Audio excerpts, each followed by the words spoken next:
Hello dear friends, now let us continue with chapter number 3, that is appointment and remuneration of managerial personnel. इस particular chapter में हम सीखेंगे कि एक बंदा मैनेजिंग डायरेक्टर कब बन पाएगा, होल टाइम डायरेक्टर कब बन पाएगा, मैनेजर कब बन पाएगा, कितना मैक्सिमम रेम्यूनरेशन हम डायरेक्टर्स को दे सकते हैं। अगर कंपनी का प्रॉफिट एडिक्वेट नहीं है, that is inadequate profit is there, तो हम कितना मैक्सिमम रेम्यूनरेशन उन लोगों को दे सकते हैं। अगर उस लिमिट से ज्यादा देना है तो क्या, कंपनी को की मैनेजरियल पर्सोनल कब अपॉइंट करने पड़ते हैं, एक फुल टाइम सीएस कब अपॉइंट करना पड़ता है, सेक्रेटरियल ऑडिट कब करवाना पड़ता है, ये सारी चीजें हम यहाँ पे देखेंगे। सबसे पहले तो कुछ बेसिक टर्मिनोलॉजीज मैंने यहाँ पे लिखे हुए। मैनेजर, सेक्शन 2 क्लॉज 53 के हिसाब से who is called as manager, it is a individual who is subject to the control of board of director, यानी कि बोर्ड ऑफ डायरेक्टर के ऊपर नहीं है, बोर्ड ऑफ डायरेक्टर का कंट्रोल इस पे रहेगा। He is having the management of whole or substantially whole affairs of the company, यानी कि ये कंपनी को substantially संभाल रहा है, उसके की डिसीजंस ले रहा है। Can be और can't be director, सी यहाँ पे मैंने सिर्फ मैनेजर वर्ड लिखा है, वो डायरेक्टर हो भी सकता है, वो डायरेक्टर नहीं भी हो सकता। Can be और can't be in the contract of service, employ भी हो सकता है, on a professional basis भी हो सकता है। But at the same time the very similar name is there, managing director, section 2 clause 54। यहां पे तो नाम में ही पता चलता है ना कि वो डायरेक्टर है, पर ऐसा डायरेक्टर जो मैनेजिंग पर्सन है, यानी कि जो कंपनी का सब्सटेंशियली मैनेजमेंट कर रहा है, but apart from that he is also a director. So a director entrusted with substantial power of management of the company by article of association or by any agreement with the company or resolution in any general meeting or board meeting।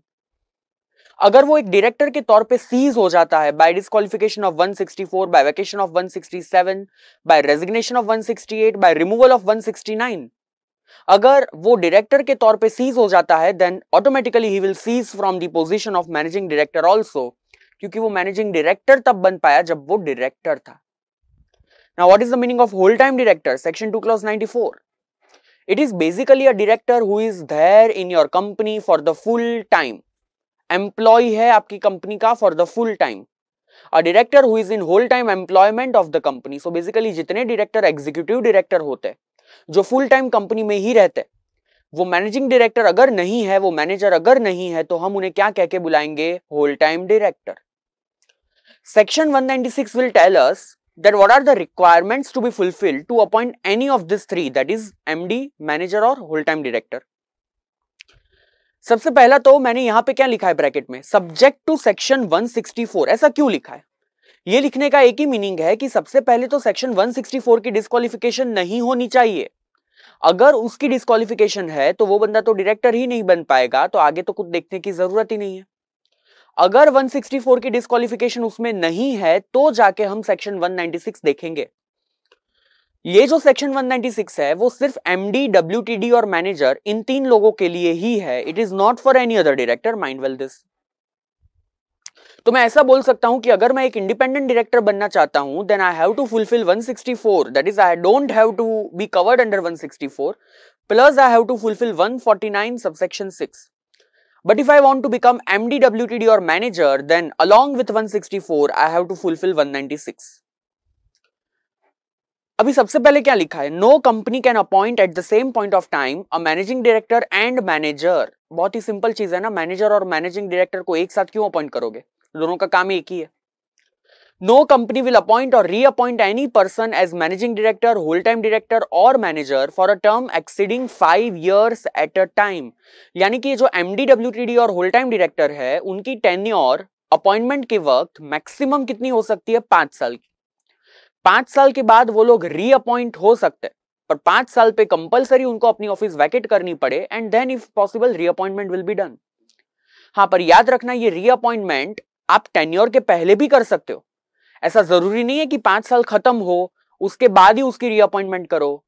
5 साल खत्म होने के पहले भी resolution pass करके ऐसा बोल सकते हो कि जैसे ही इसकी टेन्योर खत्म होगी वो वापस रीअपॉइंट हो जाएगा। इट इज पॉसिबल, पर ये रीअपॉइंटमेंट मैक्सिमम 1 साल पहले, विद इन 1 ईयर बिफोर ही कर सकते हो। मीनिंग क्या है इसका, फॉर एग्जाम्पल मेरी term as a managing director खत्म हो रही है 1 लेट्स से अप्रैल 2015 को, लेट्स से 31 मार्च 2015 को, तो मेरा 1 साल इसके पहले का कौन सा होगा? 1 अप्रैल 14, यानी कि जो रीअपॉइंटमेंट हो सकती है वो इसी पीरियड के बीच में हो सकती है या इसके बाद हो सकती है, 1 अप्रैल 14 के पहले नहीं हो सकती। इसीलिए मैंने इन अ वेरी जनरल सेंस क्या लिखा है, advance booking maximum 1 year before possible. अब ये जो मैंने 5 साल वाला पॉइंट बताया, that is not applicable for a government company who don't have any default in 137 and 92, which I said earlier. Financial statement या एनुअल रिटर्न फाइल करने में अगर कोई गड़बड़ी नहीं की है तो एक गवर्नमेंट कंपनी को ये 5 साल वाला क्राइटेरिया एप्लीकेबल नहीं होगा। एक गवर्नमेंट कंपनी चाहे उतने साल के लिए एमडीडब्ल्यूटीडी या मैनेजर को अपॉइंट कर सकती है। No company will appoint or continue the employment of a MD WTD or manager who, can I से इन लोगों ने यहां पे थोड़े और क्राइटेरिया दे दिए कि कौन से लोग एमडीडब्ल्यूटीडी मैनेजर नहीं बन सकते। सबसे पहला, the person is less than 21 years और मोर देन और इक्वल टू 70 ईयर्स। एक ऐसा बंदा जिसकी उम्र 21 साल से कम है, उसे तो जिंदगी में कभी भी आप एमडीडब्ल्यूटीडी मैनेजर नहीं बना सकते। वो अपने आप को शायद नहीं संभाल पाएगा, कंपनी को क्या संभालेगा? This is the logic basically. And the person who is more than और इक्वल टू 70 ईयर्स, जनरली उन्हें भी आप एमडीडब्ल्यूटीडी मैनेजर नहीं बना सकते, because the company wants a active participant. हाँ, पर एक चीज है कि अगर मोर देन 70 ईयर्स है और बहुत ज्यादा एक्सपीरियंस है, लोग उनके बगैर कंपनी को सोच ही नहीं सकते, तो 70 ईयर्स के बाद भी वो एमडीडब्ल्यूटीडी मैनेजर बन पाए, ऐसा करने के लिए शेयर होल्डर्स को स्पेशल रिजोल्यूशन पास करना पड़ता है। तो अगर मेंबर्स को चाहिए कि नहीं, भले ही ये 70 ईयर्स से ज्यादा की उम्र का है, पर फिर भी ये हमारा मैनेजिंग डायरेक्टर होना चाहिए फॉर एग्जांपल, तो कोई बात नहीं, स्पेशल रिजोल्यूशन पास करवा लो।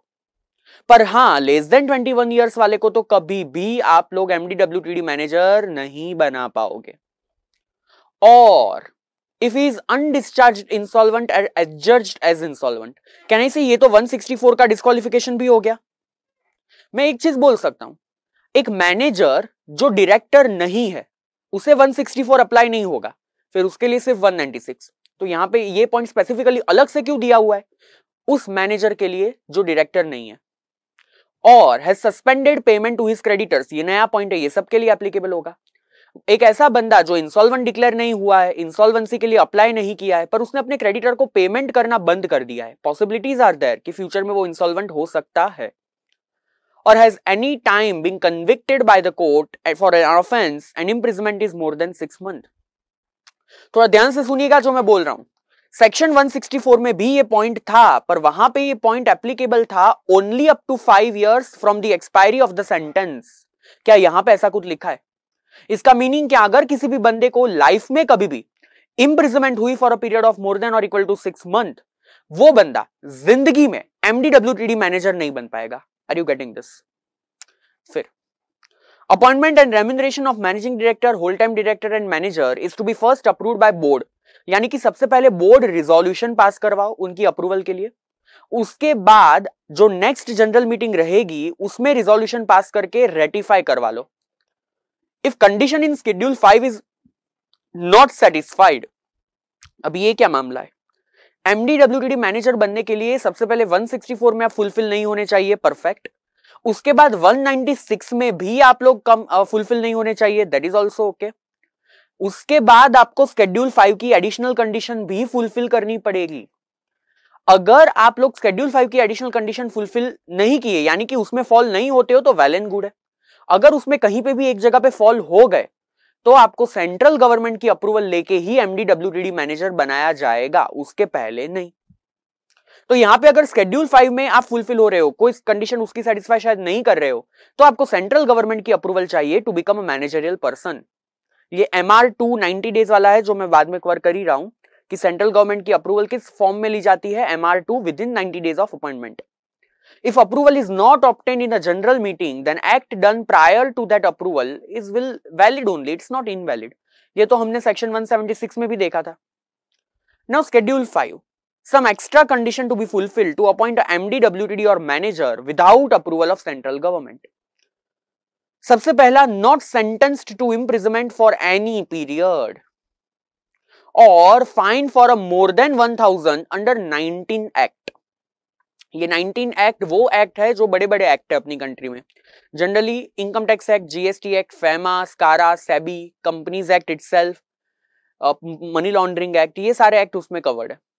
तो मैं ऐसा बोल सकता हूं कि अगर ये 19 एक्ट के अलावा का कोई ऑफेंस है तो उसमें आपको 6 महीने की इंप्रिजमेंट अगर होती है लेस देन और equal to 6 month, that is okay. Central government की भी अप्रूवल नहीं चाहिए, 196 में भी आप ओके। अगर ये 19 एक्ट के अंदर आपको कोई भी इंप्रिजमेंट होती है, चाहे वो लेस देन और इक्वल टू 6 मंथ है या मोर देन 6 मंथ है, अगर मोर देन 6 मंथ है तो समझ लीजिए 196 में ही आप बाहर हो गए, शेड्यूल 5 तक आने की तो जरूरत ही नहीं थी। अगर ये 19 एक्ट के अंदर इंप्रिजमेंट होती है लेस देन और इक्वल टू 6 मंथ, तो 196 को कोई प्रॉब्लम नहीं है, पर शेड्यूल 5 को यहां पे प्रॉब्लम है, और शेड्यूल 5 को प्रॉब्लम है तो क्या करना पड़े, सेंट्रल गवर्नमेंट की अप्रूवल लेनी पड़े। और फाइन मोर देन 1000, यानी कि अगर पेनल्टी लगी है, इंप्रिजमेंट नहीं हुआ, सिर्फ पेनल्टी लगी, पर 1000 से ज्यादा की पेनल्टी कभी भी लगी हुई है तो भी सेंट्रल गवर्नमेंट को अप्रूवल देनी पड़े। दूसरा डिस्क्वालिफिकेशन क्या आएगा, not been detained for any period under conservation of foreign exchange and prevention of smuggling activities act 1974। Mafia जैसी एक्टिविटीज जो होती है, स्मगलिंग जैसी, अगर उसमें कहीं पे भी आप डिटेन हुए हो फॉर एनी पीरियड तो भी आपको सेंट्रल गवर्नमेंट की अप्रूवल लेनी पड़े बिफोर बीइंग MDWTD मैनेजर। याद रखिए, अगर ये दो ऑफेंस है, एक बार अपॉइंट होते वक्त सेंट्रल गवर्नमेंट की अप्रूवल ले ली, फिर दूसरी बार अपॉइंट होने जा रहे हो, तो इसी ऑफेंस के लिए वापस आपको सेंट्रल गवर्नमेंट की अप्रूवल नहीं लेने की, फिर कोई नया ऑफेंस करो तो वापस सेंट्रल गवर्नमेंट की अप्रूवल लेने की। देन मोर देन 21 ईयर्स और लेस देन 70 ईयर्स, कंपलसरी आप मोर देन 21 ईयर्स के ही होने चाहिए। अगर less than equal to 21 years है, 196 में ही बाहर हो गए थे, शेड्यूल 5 में भी बाहर हो जाओगे। पर अगर less then 70 years, more than 70 years वाले को अगर आपको MDWTD मैनेजर बनाना है तो क्या बना सकते हो, yes, answer is special resolution. पर कहानी में एक छोटा सा ट्विस्ट है, मैं ये समझाता हूं आपको। मोर देन 70 ईयर्स वाले बंदे को अगर आपको MDWTD मैनेजर बनाना है तो क्या करना पड़े, सबसे पहले आप लोगों को स्पेशल रिजोल्यूशन पास करवाना पड़े। मान लो स्पेशल रिजोल्यूशन पास हो गया तो वेरी गुड, 196 फुलफिल्ड, सीजी की अप्रूवल नहीं चाहिए। मान लो रिजोल्यूशन जो पास हुआ उसमें स्पेशल रिजोल्यूशन पास नहीं हुआ, पर जो वोटिंग मिली in favour of appointment that is more than 50%, तो फिर आपको सेंट्रल गवर्नमेंट की अप्रूवल लेनी पड़े और आप MDWTD मैनेजर बन पाओगे।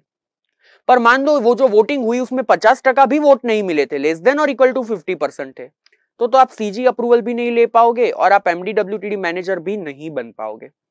यानी कि मोर देन 70 ईयर्स वाले में सबसे पहले अगर एसआर मिल गया तो कोई दिक्कत नहीं है, सीजी की अप्रूवल भी नहीं चाहिए। अगर स्पेशल रिजोल्यूशन पास नहीं हुआ तो that person can be reappointed by CG approval only if majority has voted in favor of appointment. Then पांचवी कंडीशन, वो बंदा रेजिडेंट ऑफ इंडिया होना चाहिए। रेजिडेंट ऑफ इंडिया यहां पे किसे बोलेंगे, जो अपॉइंटमेंट के पिछले 365 डेज कंटिन्यूअसली, यानी कि मोर देन और इक्वल टू 12 मंथ इंडिया में ही रहता था। कोविड के वजह से यहां पे थोड़ा रिलैक्सेशन है जो अभी हम लोग नहीं देखेंगे because it is not there in our syllabus. And last, उसका मैक्सिमम रेम्यूनरेशन परमिसिबल लिमिट के अंदर होना चाहिए, तो दैट विल सी सेपरेटली। अगर इसमें से कोई भी कॉन्ट्रावेंशन होता है तो आपको क्या करना पड़े, सीजी की अप्रूवल लेनी पड़े। ध्यान रखना, अगर आप 196 की कंडीशन से ही बाहर निकल जाते हो तो शेड्यूल 5 तक जाने की जरूरत ही नहीं है। 196 में पास हो जाते हो, वहां पे कोई डिस्क्वालिफिकेशन आपको नहीं लगता, तो जाके शेड्यूल 5 देखो और चेक करो क्या आप उसमें डिस्क्वालिफाइड हो या क्वालिफाइड हो। डिस्क्वालिफाइड तो सीजी की अप्रूवल, क्वालिफाइड तो वेरी गुड। फिर जैसे मैंने बताया कि आपको 70 ईयर से ज्यादा बंदे वाले को अपॉइंट करने के लिए स्पेशल रिजोल्यूशन चाहिए, तो उसके लिए सेक्शन 201 बना है along with rule number 7, form procedure for certain application. If to appoint a managing director as per 196, special resolution is required if aged more than 70. But it could not be passed though majority members has voted in favor. Then you can appoint by CG approval, जो मैंने पहले ही आपको chart format में समझाया।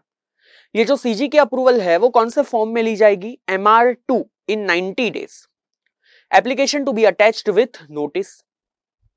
Before such application, notice will be sent to all the members of the company that application is to be made. And such notice is to be published in one vernacular newspaper and one English newspaper.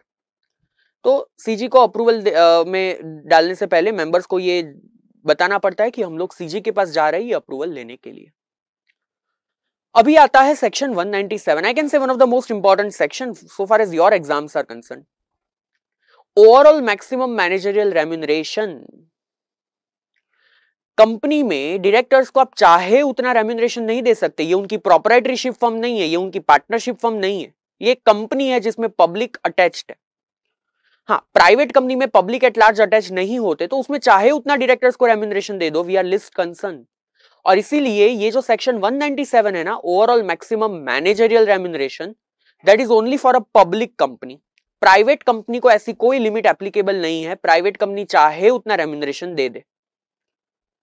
वो company जिसका profit adequate profit है, कि जो अपने profit में से remuneration की amount sufficiently दे सकती है, a profit which is enough to pay the salary, उस केस में क्या होगा, आप कितना रेम्यूनरेशन दे सकते हो और रेम्यूनरेशन का मीनिंग क्या। सबसे पहले तो मैनेजरियल रेम्यूनरेशन में कौन सी चीजें इंक्लूड करते हैं ये लोग, सैलरी, अलाउंसेस, परक्विजिट, जो कि हम भी नॉर्मली करते हैं, any insurance premium paid to indemnify the company if later on director is found guilty, if later on director is found guilty, यानी कि मान लो डायरेक्टर के लिए आपने एक पॉलिसी ली थी, उसका इंश्योरेंस प्रीमियम कंपनी पे कर रही है, वो पॉलिसी उसको सेफगार्ड करने के लिए थी against any legal prosecution that can be done based on the director position, और मान लो फ्यूचर में वो बंदा गिल्टी प्रूव होता है तो ये प्रीमियम तो आप खामखा भर रहे थे, ये तो उसे पे करना था, तो ये तो आपने परक्विजिट दे दिया, ऐसा ही हो गया ना। और इसीलिए ये इंश्योरेंस प्रीमियम क्या होगा, सैलरी में ऐड हो जाएगा। But some things are not calculated for calculating this managerial remuneration, it is excluded, यानी कि ये ओवर एंड अबोव लिमिट आप पे कर सकते हो, जिसमें सबसे पहला है सिटिंग फीस। डायरेक्टर जो बोर्ड मीटिंग अटेंड करता है, वो बोर्ड मीटिंग के लिए वो सिटिंग फीस चार्ज करता है। ये जो सिटिंग फी होती है वो मैनेजरियल रेम्यूनरेशन में ऐड नहीं की जाती, वो सेपरेटली होती है। दूसरा, income in professional capacity provided as per board and NRC budges qualification. इसका मीनिंग क्या हुआ, मान लो एक हॉस्पिटल है, एक कंपनी है जो हॉस्पिटल चला रही है, उसी कंपनी के डायरेक्टर डॉक्टर्स भी है और वो लोग ऑपरेशन थिएटर में ऑपरेशंस करने भी जाते हैं। इस ऑपरेशंस के लिए वो लोग अपनी प्रोफेशनल फी चार्ज करते हैं, which is not charge because they are director, they are charging this because they are doctors. तो ये जो उन्होंने फीस चार्ज की, that is in their professional capacity, और उनके पास क्वालिफिकेशन भी है, और इसीलिए ये जो उन्होंने फीस चार्ज की वो मैनेजरियल रेम्यूनरेशन में ऐड नहीं की जाएगी, वो over and above the limits होगी। इसका फायदा भी कई लोग उठा लेते हैं, ये लूपहोल ही हो गया वैसे देखने जाए तो ये मीनिंग हुआ रेम्यूनरेशन का। अभी मैक्सिमम रेम्यूनरेशन आप लोग कितना दे सकते हो, तो यहां पे आता है main provision, maximum overall remuneration can be paid to all managerial personnel can not be more than 11% of net profit. आपका जो नेट प्रॉफिट है, जो आप सेक्शन 198 के हिसाब से रिकैलकुलेट करोगे, देखो India is a very funny country, you can understand in that how अपने अकाउंट का प्रॉफिट अलग होता है, इंड एस के हिसाब से प्रॉफिट अलग होगा, इनकम टैक्स के हिसाब से प्रॉफिट अलग होगा, उसमें आईसीडीएस के हिसाब से शायद प्रॉफिट वापस बदल जाए, कंपनीज एक्ट के हिसाब से 198 का प्रॉफिट अलग कैलकुलेट करना पड़े, मैट के हिसाब से प्रॉफिट अलग कैलकुलेट करना पड़े। मींस आप बस बिजनेस करो और 6 बार प्रॉफिट एंड लॉस बनाते फिरो। कंपनीज एक्ट के हिसाब से भी सेक्शन 198 दिया गया है, जिसमें आपको नेट प्रॉफिट गिनने का एक अलग थोड़ा क्राइटेरिया दिया गया है, कौन सी चीज ऐड होगी नहीं होगी वगैरह वगैरह। उसका मैक्सिमम 11% तक आप रेम्यूनरेशन पे कर सकते हो। But this 11% is not the only limit, इसके अंदर इंटरनल लिमिट्स भी है। अब ये इंटरनल लिमिट्स कौन सी, देखो आप कौन हो, whether you are managing director, whole time director और मैनेजर।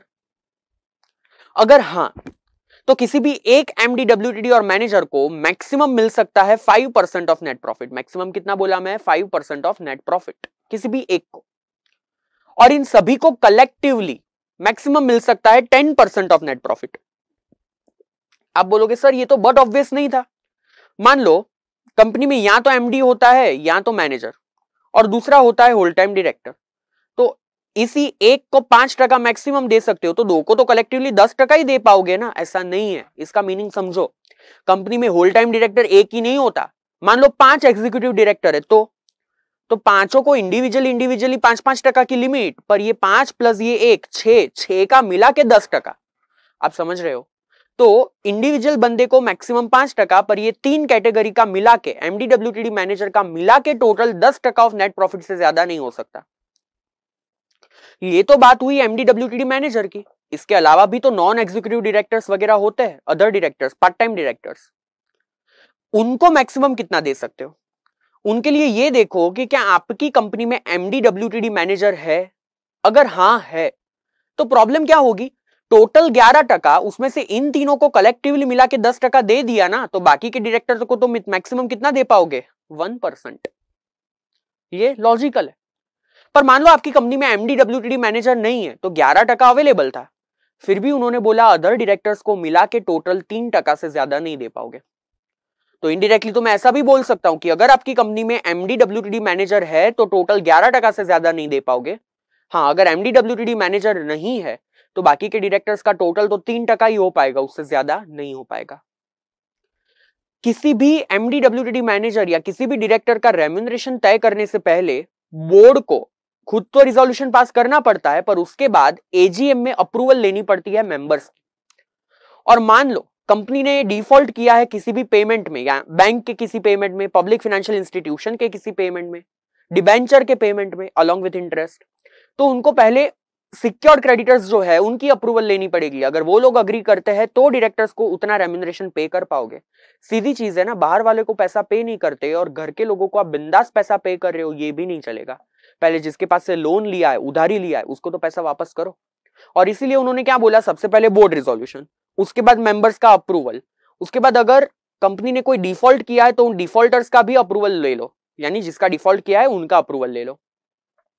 पर इसमें ये स्ट्रिक्ट लिमिट नहीं है। आई मीन टू से 11%, 1%, 11%, 5%, 10%, 1%, 3%, ये 5% हमने देखे।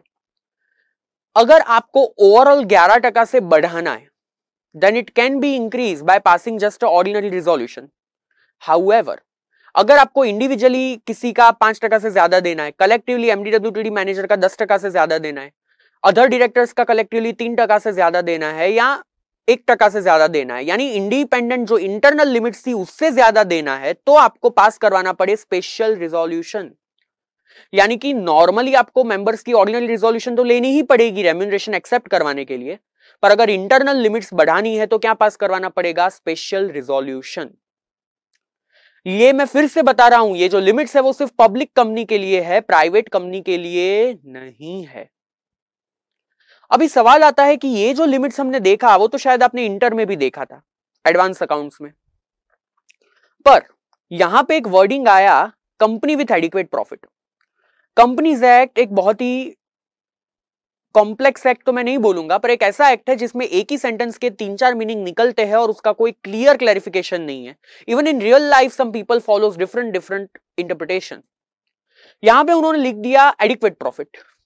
तो व्हाट इज एडिक्वेट प्रॉफिट? एक जनरल डेफिनेशन उसकी सब मानते हैं कि a profit which is able to pay the remuneration. Okay fine, my question is, कौन सा प्रॉफिट देखूं? मेरा बुक्स का प्रॉफिट देखूं, या कैश प्रॉफिट देखूं, कैश फ्लो, या सेक्शन 198 वाला प्रॉफिट देखूं? उसमें भी एडिक्वेट वर्ड को प्रूव कैसे करूं? मैं एक ऐसा व्यू लेता हूं इसमें जो बहुत ही कॉमन व्यू है, जो शायद हम रियल लाइफ में भी फॉलो करते हैं और जो लॉजिकल है। कंपनीज एक्ट में प्रॉफिट यानी कि सेक्शन 198 ही होगा, क्योंकि उसमें स्पेसिफिकली इस चैप्टर में नेट प्रॉफिट की फॉर्मूला दी हुई है 198। और रियल लाइफ में अगर आप जाओगे ना तो कोई भी डायरेक्टर्स का रेम्यूनरेशन परसेंटेज वाइज नहीं होता कि 198 का जो प्रॉफिट आएगा उसका 10% तुम्हारा रेम्यूनरेशन, ऐसा नहीं होता। उन लोगों का रेम्यूनरेशन तो फिक्स ही होता है, for example 12 lakh per annum. ठीक है, अभी मैं क्या करूंगा, एक रिवर्स कैलकुलेशन करूंगा कि मेरा जो 198 का प्रॉफिट इस साल आया उसका 11% कितना हुआ। मान लो उसका 11% होता है 13 लाख, तो can I say this 13 lakh is more than this 12 lakh, और इसीलिए my net profit is adequate to pay the remuneration within the limits. Net profit 198 का, उसका 11% 13 लाख, मुझे पे करना है 12 लाख, मेरा प्रॉफिट सफिशिएंट है। पर मान लो 198 के प्रॉफिट का 11% होता है सिर्फ 11 लाख, ओनली 11 लाख, और मुझे 12 लाख पे करना है, तो इस केस में मैं ऐसा भी बोल सकता हूं माय प्रॉफिट इज इनएडिक्वेट। या तो मुझे स्पेशल रिजोल्यूशन इसमें पास करवा देना पड़े, और अगर मान लो स्पेशल रिजोल्यूशन पास नहीं करवाना है और मान लो मेरा प्रॉफिट इतना कम है कि पूरा रेम्यूनरेशन भी वो पे नहीं कर पाता, तो फिर मैं फॉल हो जाऊंगा यहां पे companies with इनएडिक्वेट profit. companies with inadequate profit, which is given in Schedule 5, Section 2 of Part 2. अगर कंपनी का नेट प्रॉफिट इनएडिक्वेट है टू पे द रेम्यूनरेशन, तो क्या? मैं फिर से बोल रहा हूं, कंपनीज एक्ट 2013 में ये इनएडिक्वेसी को क्लियरली डिफाइन कहीं पे भी नहीं किया गया है. They will directly give you in the paper that the profit is inadequate. Are you understanding this? अब ये inadequate profit जो है उसमें आप रेम्यूनरेशन, ध्यान से सुनना, सिर्फ और सिर्फ पे कर पाओगे एमडी डब्ल्यूटीडी मैनेजर को. पर इसके साथ साथ इन लोगों ने अमेंडमेंट एक्ट 2020 में अलाउ किया नॉन एग्जीक्यूटिव डायरेक्टर और इंडिपेंडेंट डायरेक्टर को भी कि वो लोग भी शेड्यूल 5 के हिसाब से रेम्यूनरेशन ले पाएंगे इन केस ऑफ इनएडिक्वेट प्रॉफिट, जो पहले अलाउड नहीं था. सबसे पहले तो शेड्यूल 5 के हिसाब से रेम्यूनरेशन का मीनिंग क्या? Salary plus allowance plus perquisite, that is okay. It exclude, section 4 के हिसाब से it exclude gratuity, provident fund, superannuation fund, leave encashment, जो एम्प्लॉयर का कंट्रीब्यूशन होता है इन सारी चीजों में, it exclude the same. And for a non resident director it also exclude children education allowance up to 12,000 per month per child, maximum up to 2 children. It also exclude holiday allowance and leave travel concession. आपको ये याद रखना है obviously, yes, because ये लोग इसमें से भी ट्विस्ट करके पूछ सकते हैं आप लोगों को. So don't be lethargic in any movement. So it exclude for all gratuity, provident fund, superannuation fund, leave encashment. And for non resident director it exclude children education allowance up to 12,000 per month per child, maximum up to 2 children. Income tax से तो बहुत अच्छा है. Income tax तो exemption 100 रुपए तक का देता है, ये 12,000 का देता है. अच्छा है ना. Holiday allowance and leave travel concession is also excluded. अभी एक बार आप लोगों को तय हो जाता है कि your company is into a loss or it has inadequate profit to pay the remuneration, the profit is not sufficient to pay the remuneration, फिर क्या? तो क्या करोगे? तो उन्होंने बोला based on effective capital you can pay the remuneration. फिर चाहे भले ही वो रेम्यूनरेशन की वजह से कंपनी और लॉस में चली जाए, दैट इज ऑल ओके. आप अपनी इफेक्टिव कैपिटल देखो, नेटवर्थ देखो और उसके ऊपर से तय करो कि आप पर पर्सन, पर डायरेक्टर कितना रेम्यूनरेशन पर एनम मैक्सिमम पे कर पाओगे. ये जो इफेक्टिव कैपिटल के थ्रू रेम्यूनरेशन हम लोग पे करेंगे वो किसको किसको दे पाएंगे? MD, WTD manager, non executive director, independent director. अभी इफेक्टिव कैपिटल अगर ईयरली, ये जो इफेक्टिव कैपिटल मैं बोल रहा हूं वो ईयरली हमें देखनी है. इफ इट इज नेगेटिव और लेस देन 5 करोड़, अगर वो नेगेटिव है या 5 करोड़ से कम है, तो पर ईयर आप अपने मैनेजरियल पर्सोनल को कितना दे पाओगे मैक्सिमम? पर पर्सन मैक्सिमम 60 लाख. पर पर्सन मैक्सिमम 60 लाख बहुत ज्यादा है पर फिर भी अलाउड है. अगर आपकी इफेक्टिव कैपिटल 5 करोड़ या उससे ज्यादा पर 100 करोड़ से कम, 5 करोड़ या उससे ज्यादा पर 100 करोड़ से कम, तो यही रेम्यूनरेशन की अमाउंट हो जाएगी 84 लाख. अगर 100 करोड़ या उससे ज्यादा पर 250 करोड़ से कम तो 120 लाख यानी कि 1 करोड़ एंड 20 लाख. और अगर 250 करोड़ से ज्यादा या उसकी जितना तो 1.20 crore, that is fix amount, plus 0.01% of effective capital over and above 250 crore. यानी कि मान लो 260 करोड़ है तो 120 lakh is okay, plus 10 crore का 0.01% भी दे पाओगे. This limit is per person, not collectively. So negative or up to 5 crore, then 60 lakh, 5 crore to 100 crore, 84 lakh, 100 crore to 250 crore, 120 lakh, 250 crore से ज्यादा है तो 120 lakh plus 0.01% of effective capital over and above 250 crore. ये जो रेम्यूनरेशन है वो एमडीडब्ल्यूटीडी मैनेजर को तो दे पाओगे, नॉन एग्जीक्यूटिव को भी दे पाओगे, पर कोई ऐसा मैनेजरियल पर्सन जो प्रोफेशनल कैपेसिटी में रेम्यूनरेशन कलेक्ट कर रहा है, प्रोफेशनल डायरेक्टर है, उसे भी आप दे पाओगे, पर प्रोवाइडेड वो ये 3 कंडीशन साइमल्टेनियसली फुलफिल कर दे. सबसे पहला, ही is not interested in share capital of your company और होल्डिंग और सब्सिडरी, यानी कि उसका टोटल शेयर होल्डिंग इन तीनों कंपनी का मिला के उनकी पेड अप शेयर कैपिटल का 0.5% या उससे भी कम है.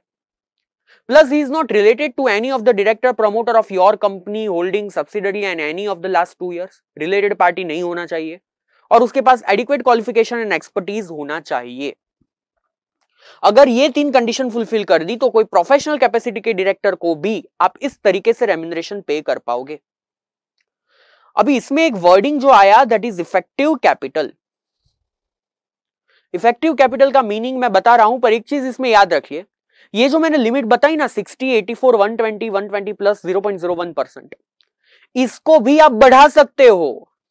प्रॉफिट इनएडिक्वेट है पर फिर भी आपको इतना ज्यादा रेम्यूनरेशन देना है, बिंदास दे दो, कंपनीज एक्ट आपको अलाउ करता है, पर ज्यादा देने से पहले मेंबर्स का स्पेशल रिजोल्यूशन पास करवाना पड़े, वो कंपलसरी है। अच्छा, मान लो आपकी कंपनी सिर्फ 6 महीने के लिए एग्जिस्टेंस में थी, या आप रेम्यूनरेशन देना चाहते हो किसी भी डायरेक्टर को सिर्फ 6 महीने के लिए, तो ये जो मैंने लिमिट बताई वो तो ईयरली लिमिट है ना, तो आपको प्रो रेटा करना पड़े कि 60 लाख पर एनम है तो 6 मंथ का कितना होगा 30 लाख, लाइक दैट। तो ये जो लिमिट्स है ये पर एनम है, अगर उसको प्रो रेटा करना है 8 महीने 6 महीने तो आपको प्रो रेटा उस हिसाब से कर देने का।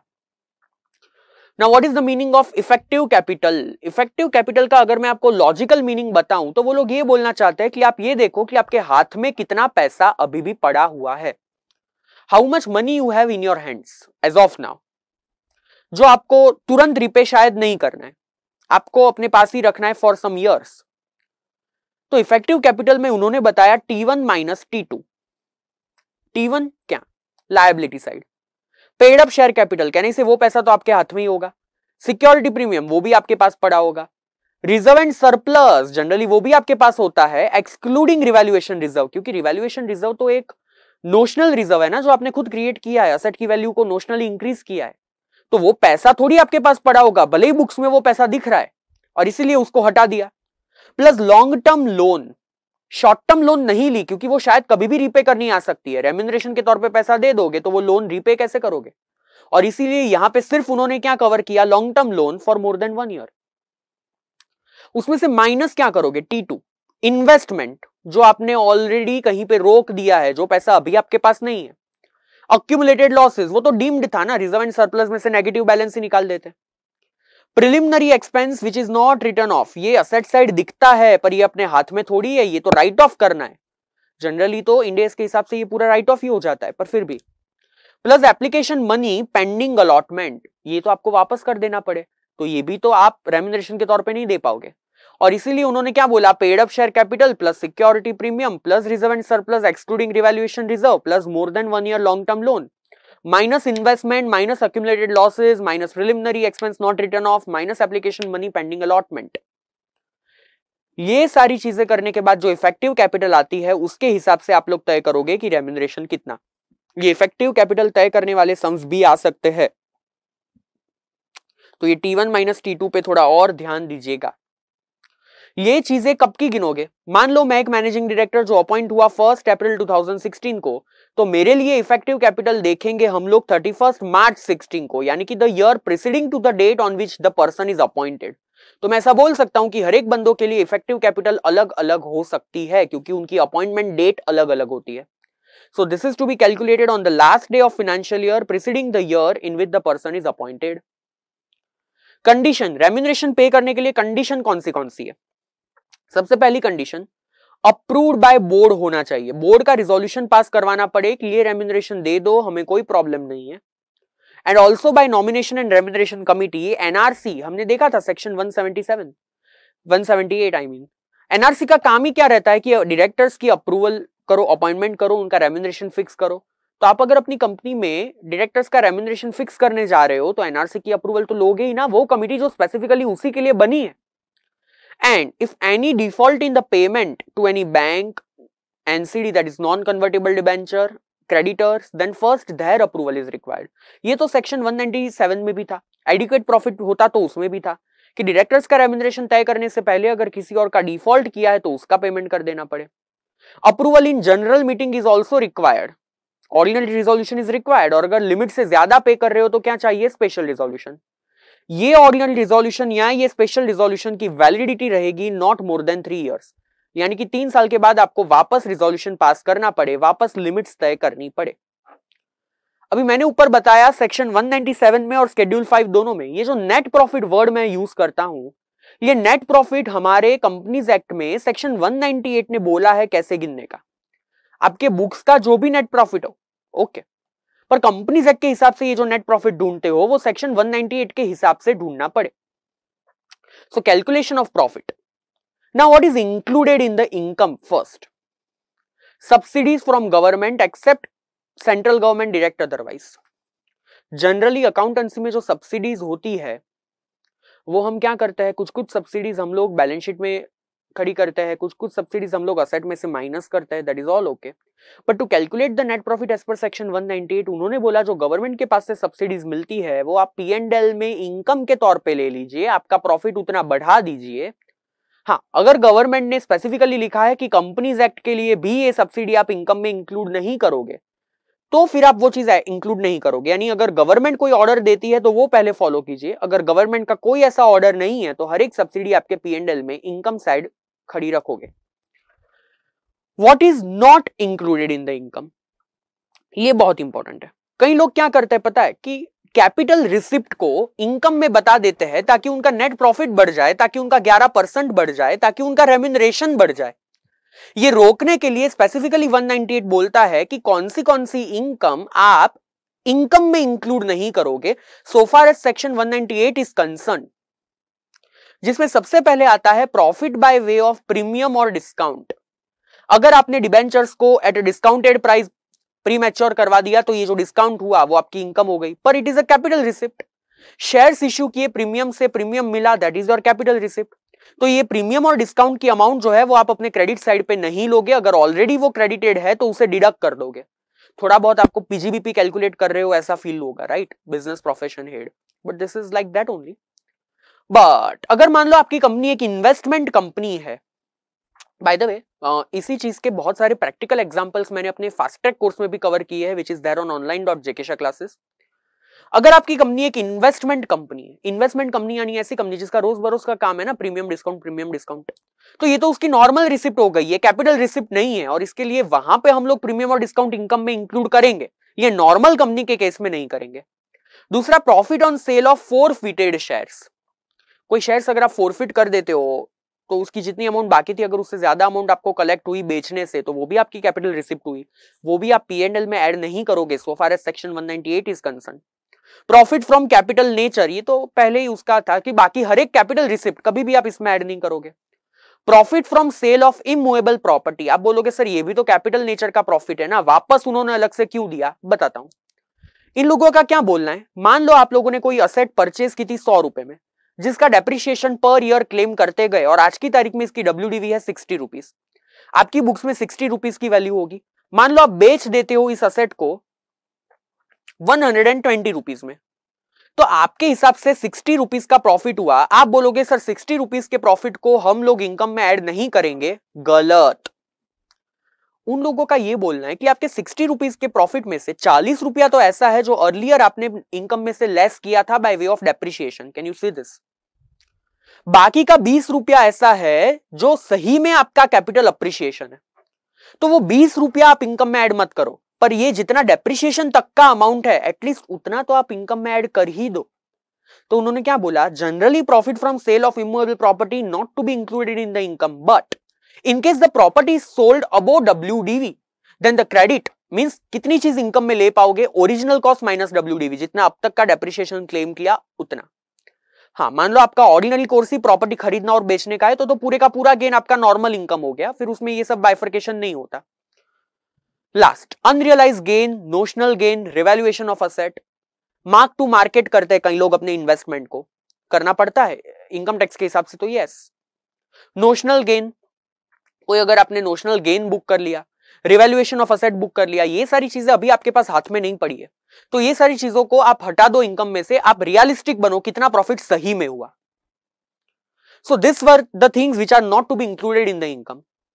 कौन सी चीज आप अपने प्रॉफिट में से डिडक्ट करोगे, सी नॉर्मल जो परचेज एक्सपेंस होता है, नॉर्मल जो एक्सपेंस होता है वो सब तो हम करेंगे ही करेंगे, दैट इज ओके।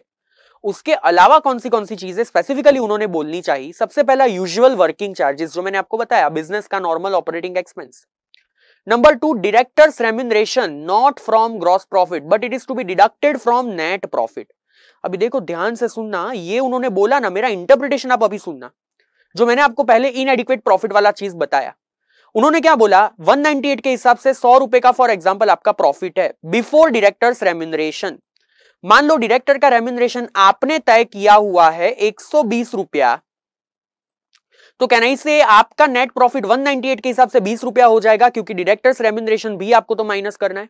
ये नेगेटिव फिगर आ गई, कहना से इनएडिक्वेट प्रॉफिट हो गया। तो अभी आपको शेड्यूल 5 फॉलो करना है, नॉट सेक्शन 197। पर अगर ये पॉजिटिव आता, फॉर एग्जांपल यहां 120 की जगह पे सिर्फ 90 होता, तो यहां पे 10 रुपया आ जाता ना। हाँ, तो बस अभी क्या करने का, इस 10 का 11% वगैरह सब करने का, और अगर ज्यादा पे करना है तो स्पेशल रिजोल्यूशन पास करवा दो। इस तरीके से एक्ट का इंटरप्रिटेशन निकलता है if we combine section 197 198 interpretation. Then bonus और कमीशन, जो आप बोनस कमीशन पे करते हो वो भी आपको डिडक्ट करना पड़ता है। Obviously it should not be appropriation of the profit. Tax notified by central government in special circumstances, अगर कोई स्पेसिफिक टैक्स आप पे लेवी किया गया है तो। Any tax on business profit, generally business profit पे जो टैक्स होता है वो डिडक्ट कर दो। Interest on debenture issued by the company because that is your operating expense only, financial charges, interest on mortgage, interest on unsecured loan, repairs, but it should not be a capital expenditure, because for capital expenditure depreciation is allowed, and you must be knowing that Companies Act में depreciation claim किया जाता है in accordance with section 123, जो useful life define की है उसके हिसाब से, चाहे वो SLM हो या WDV हो। Then any damages or compensation, way of insurance against any risk, premium वगैरह, bad debt, तो ये सारे नॉर्मल चार्जेस है जो आप डिडक्ट कर सकते हो। कौन सी चीजें आप डिडक्ट नहीं कर पाओगे, इनकम टैक्स डिडक्ट करने का नहीं। Compensation which is paid voluntarily, compulsory compensation होता तो वो तो आपको पे करना ही करना था। वॉलेंटरी कंपनसेशन पे करने को किसने बोला था, इतने क्यों अच्छे हो रहे हो, ये चीज डिडक्ट नहीं करने देंगे। Loss of capital nature, capital profit अगर इनकम में ऐड नहीं होता तो कैपिटल लॉस भी एक्सपेंडिचर में ऐड होगा नहीं। तो ये हमने ढूंढा सेक्शन 198 के हिसाब से नेट प्रॉफिट। फिर आता है sitting fees in accordance with section 197 subsection 5। याद रखना ये सीटिंग फीस जो होता है वो over and above all remuneration होता है, ये ओवर एंड अबोव होता है। सीटिंग फीस का उन्होंने क्या बोला, किसी भी कंपनी में सीटिंग फीस पर बोर्ड मीटिंग 1 लाख से ज्यादा किसी भी डायरेक्टर की नहीं हो सकती। पर बोर्ड मीटिंग यानी अगर मान लो साल में 13 बोर्ड मीटिंग कर दी तो 13 लाख रुपए मैक्सिमम आप एक डायरेक्टर को दे सकते हो, पर मीटिंग मैक्सिमम 1 लाख। एओए चाहे तो इससे कम रख सकता है, इससे ज्यादा नहीं रख सकता। यहां पे मान लो ओरिजिनल बोर्ड मीटिंग में कोरम प्रेजेंट नहीं हुई या कुछ ऑब्जेक्टिव्स डिस्कस करना रह गए तो आपने उसकी एडजॉर्न मीटिंग बुला दी, तो वो एडजॉर्न मीटिंग के अलग से 1 लाख रुपए कलेक्ट नहीं करने के। Adjourn meeting is a continuance of original meeting only, और इसीलिए यहां पे एडजॉर्न मीटिंग का सेपरेट कभी भी नहीं देने का। मान लो आपकी कंपनी में इंडिपेंडेंट डायरेक्टर है या तो वुमन डायरेक्टर है, तो उनकी जो सीटिंग फीस होती है वो दूसरे डायरेक्टर से कम नहीं हो सकती, ज्यादा हो सकती है, but that is subject to maximum ₹1 lakh. तो मान लो मेरी कंपनी में नॉर्मल मैनेजिंग डायरेक्टर को मैं 50,000 देता हूं, तो मैं वुमन डायरेक्टर को या इंडिपेंडेंट डायरेक्टर को 40,000 नहीं दे पाऊंगा। हाँ, 50,000 से ज्यादा जरूर दे पाऊंगा, एग्जैक्टली 50,000 जरूर दे पाऊंगा, इससे कम नहीं दे सकता। किसको कम नहीं दे सकता, woman director and independent director को। Then remuneration to independent director, it should be within section 197 and 198। Independent director का रेम्यूनरेशन भी विद इन द लिमिट होना चाहिए, पर उनको भी आप सिटिंग फीस दे सकते हो, जो हमने ऑलरेडी देखा दूसरे डायरेक्टर से कम नहीं चलेगी। बोर्ड मीटिंग अटेंड करने के लिए जो उनका टू एंड फ्रो का खर्चा हुआ, ये सारे खर्चे को रीएम्बर्समेंट के तौर पे आप दे सकते हो। ये रीएम्बर्समेंट है, इसे भी रेम्यूनरेशन में ऐड नहीं करोगे। Plus two on our surprise उन्हें प्रॉफिट रिलेटेड कमीशन आप दे सकते हो। Generally profit related commission independent director को अलाउ नहीं होना चाहिए था, बिकॉज वो इंडिपेंडेंट है। कंपनी का प्रॉफिट बढ़े या कम हो, उनसे उनका रेम्यूनरेशन अगर लिंक कर दिया तो वो भी तो मैनिपुलेशन में जुड़ जाएंगे। पर यहां पे कंपनीज एक्ट अलाउ करता है to give profit related commission. हाँ, it should be approved by members so that members can at least have a check कि वो लोग गलत नहीं कर रहे। ध्यान रखिएगा, ये तो मैंने सेक्शन 149 में भी आपको बताया था, इंडिपेंडेंट डायरेक्टर ईसॉप्स नहीं ले पाएंगे, they can not avail the stock option, क्योंकि वो तो ईसॉप्स ले लिया तो प्राइस मैनिपुलेशन में लग जाएंगे यार। वो लोग प्राइस कंपनी की कैसे बढ़ाए, मैनिपुलेट कैसे करे, उसमें लग जाएंगे। उनको इंडिपेंडेंट रहने दो, इसलिए ईसॉप्स उनको नहीं देने का। तो याद रखना, सीटिंग फीस मिल सकती है, प्रॉफिट रिलेटेड कमीशन मिल सकता है, रीएम्बर्समेंट मिल सकता है, पर क्या नहीं मिल सकता, ईसॉप नहीं मिल सकता। अगर डायरेक्टर ने एक्सेस रेम्यूनरेशन ड्रॉ कर लिया, 11% के हिसाब से होता था मैक्सिमम 2 लाख, डायरेक्टर ने ले लिया 3 लाख। कैन आई से डायरेक्टर्स विथड्रू एक्सेस रेम्यूनरेशन?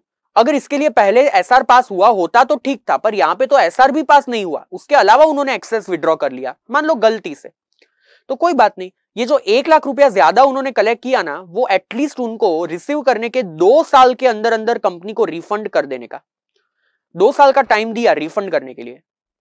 उस 2 साल तक वो पैसा कहीं पे भी यूज नहीं कर सकते। They have to hold that money as a trustee of the company. Company का पैसा है, उस तरीके से संभाल के रखो, यानी कि यहां पे कंपनी के पास राइट आ गया कि वो इंटरेस्ट के साथ पैसा वापस ले सकते।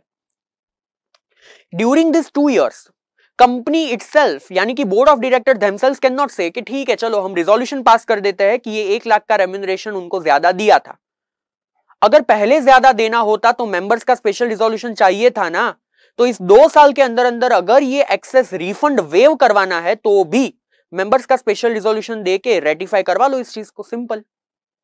और अगर मान लो कंपनी ने डिफॉल्ट किया है किसी बैंक, पीएफआई या नॉन कन्वर्टेबल डिबेंचर को, तो उनकी भी अप्रूवल ले लो। यानी गलती से एक्सेस विड्रॉ कर लिया तो 2 साल के अंदर अंदर वापस वही प्रोसीजर फॉलो करो जो पहले करनी पड़ती है एक्सेस देने के लिए। पर ये सिर्फ 2 साल के अंदर ही, 2 साल खत्म हो गए तो उसके बाद तो कंपलसरी रिफंड करना ही पड़े, फिर स्पेशल रिजोल्यूशन नहीं चल पाएगा। Are you understanding what I am trying to say? अगर किसी बंदे ने इस 197 का वायोलेशन किया तो कंपनी जो होगी उसको पेनल्टी लग जाएगी 5 लाख तक, और ऑफिसर जो होगा उसको पेनल्टी लग जाएगी 1 लाख तक। फिर ऑडिटर की रिस्पॉन्सिबिलिटी क्या है? आप लोगों ने भी बहुत सारे ऑडिट किए होंगे। Now you are on the verge of giving the examination. Statutory audit report जो होता है उसमें हमें रिपोर्ट करना पड़ता है अंडर सेक्शन 143 के भैया डायरेक्टर्स ने क्या 197 के अकॉर्डिंगली रेम्यूनरेशन क्लेम किया है कि नहीं। तो that is a duty of auditor also to have a check on that whether the remuneration is calculated properly और नॉट, जो शायद ऑडिट में हम लोग करते भी नहीं है। So whether remuneration is in accordance with 197 और higher amount is given, that we have to give in our report.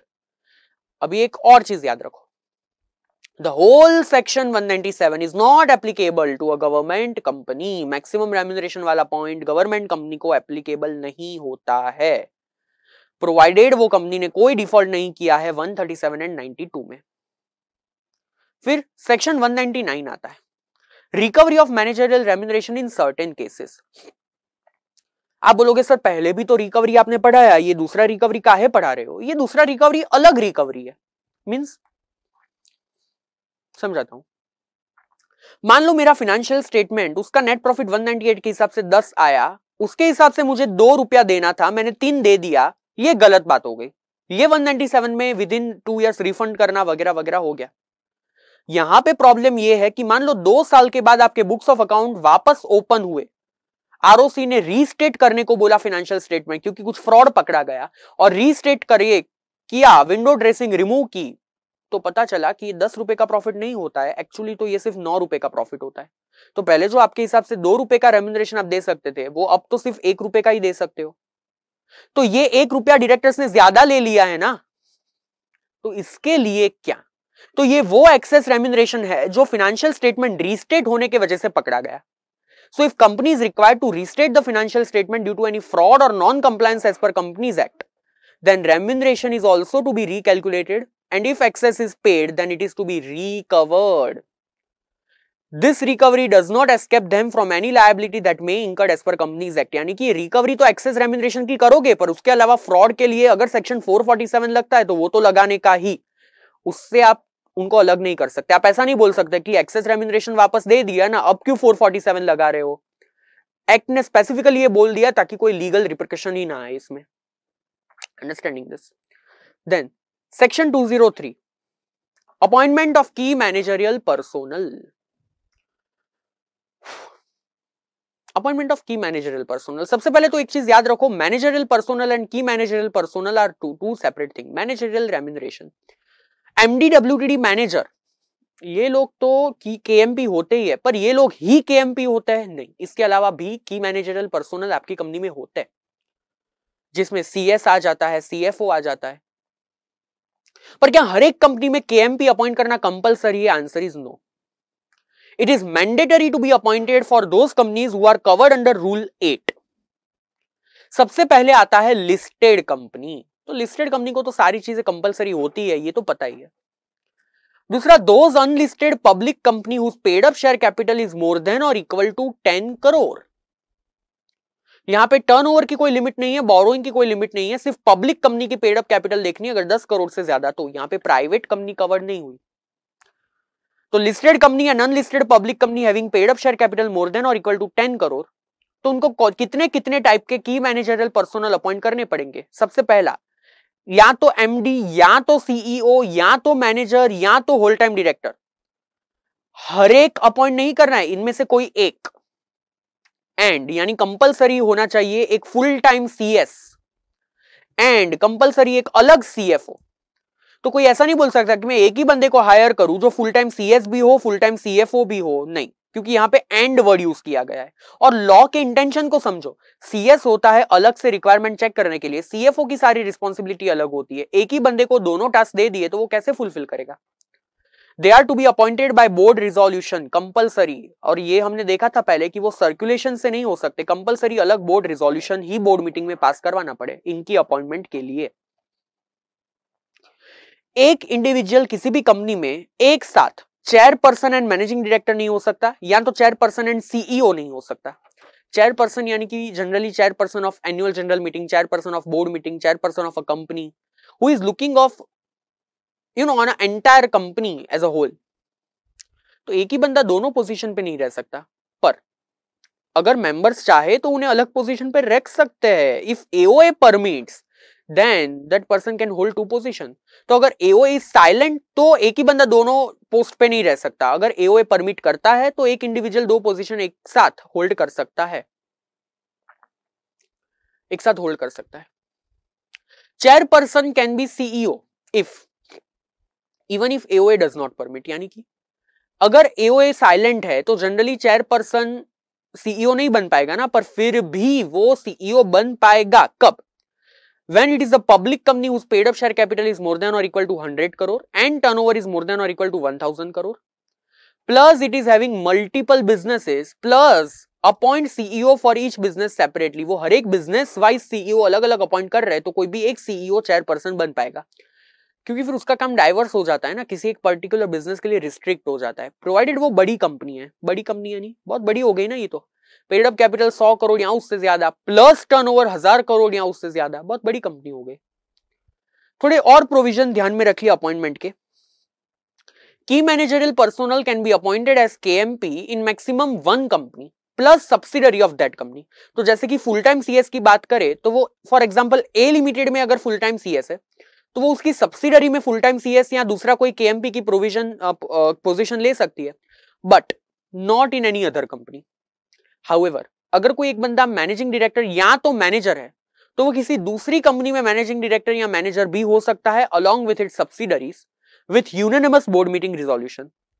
तो अगर दूसरे कोई केएमपी की बात करे तो know how that person can become KMP in any other company, but अगर एमडी मैनेजर की बात करें तो वो दूसरी एक कंपनी में भी एमडी मैनेजर बन सकते हैं, provided unanimous board meeting resolution pass हुआ है। ये यूनानिमस बोर्ड मीटिंग रिजोल्यूशन पहले हमने कहां पे देखा? Investment under section 186। KMP can be director of any other company with approval of board. एक KMP किसी भी दूसरी कंपनी में डायरेक्टर बन सकता है, नॉर्मल डायरेक्टर, पर उसके लिए उन्हें बोर्ड की अप्रूवल चाहिए, not unanimous approval, ordinary resolution. अगर KMP की पोस्ट के पे वैकेंसी होती है तो उसे बोर्ड को फिलअप करना पड़ेगा, पर विद इन 6 मंथ, 6 महीने के अंदर ये वैकेंसी फिलअप कर देनी पड़े। अगर इस सेक्शन में कहीं पे गड़बड़ी हो गई, वायोलेशन हो गया, तो पेनल्टी कितनी? कंपनी को पेनल्टी ये लोग धर देंगे 5 लाख रुपए की, और की मैनेजरियल पर्सनल को धर देंगे 50,000 रुपए की। और अगर कंटिन्यूअस वो वायोलेशन चलता रहा तो, कंटिन्यूअस है तो 1000 प्रतिदिन, नॉट मोर देन 5 लाख। ये अमेंड किया गया है थ्रू अमेंडमेंट एक्ट 2020। पेनल्टीज क्या सारी हम लोगों को याद रखनी है सर? ऑब्वियसली याद रखनी है, ये तो क्वेश्चन है कोई पूछने का, इसका एक अलग चार्ट बना ही देने का, वो लोग पूछते हैं इसमें से क्वेश्चन।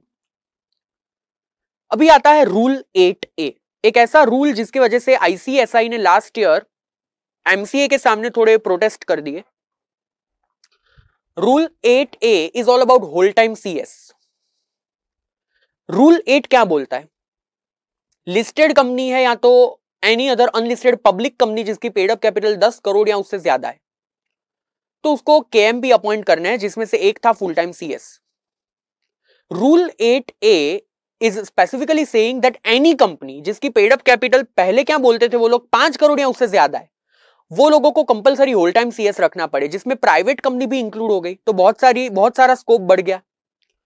उन्होंने लास्ट ईयर रूल 8A को अमेंड करके अभी क्या बोला, एक ऐसी कंपनी जिसकी paid up share capital 10 crore से ज्यादा है उसे ही होल टाइम सीएस रखना है। तो बहुत सारी कंपनीज परव्यू में से ही निकल गई। याद रखो यहां पे तो सिर्फ ऑटोमेटिकली प्राइवेट कंपनी ही कवर्ड होगी। क्यों ऐसा? यहां पे लिमिट हो गई 10 करोड़ की। पब्लिक कंपनी के बारे में मैं सोचूं तो 10 करोड़ की लिमिट के वजह से वो तो यहां पे ही फॉल हो जाएंगे ना रूल 8 में, जिसके लिए तो उन्हें हर एक केएमपी अपॉइंट करने पड़े। तो 10 करोड़ से ज्यादा कंपनी, ज्यादा पेड अप कैपिटल और वो रूल 8 में कवर्ड ना हो तो वो तो एक ही कंपनी है ना, प्राइवेट कंपनी, तो उन्हें होल टाइम सीएस रखना पड़ेगा। याद रखना, as per section 2 clause 71 any subsidiary of public company is also deemed public company, it is not a private company.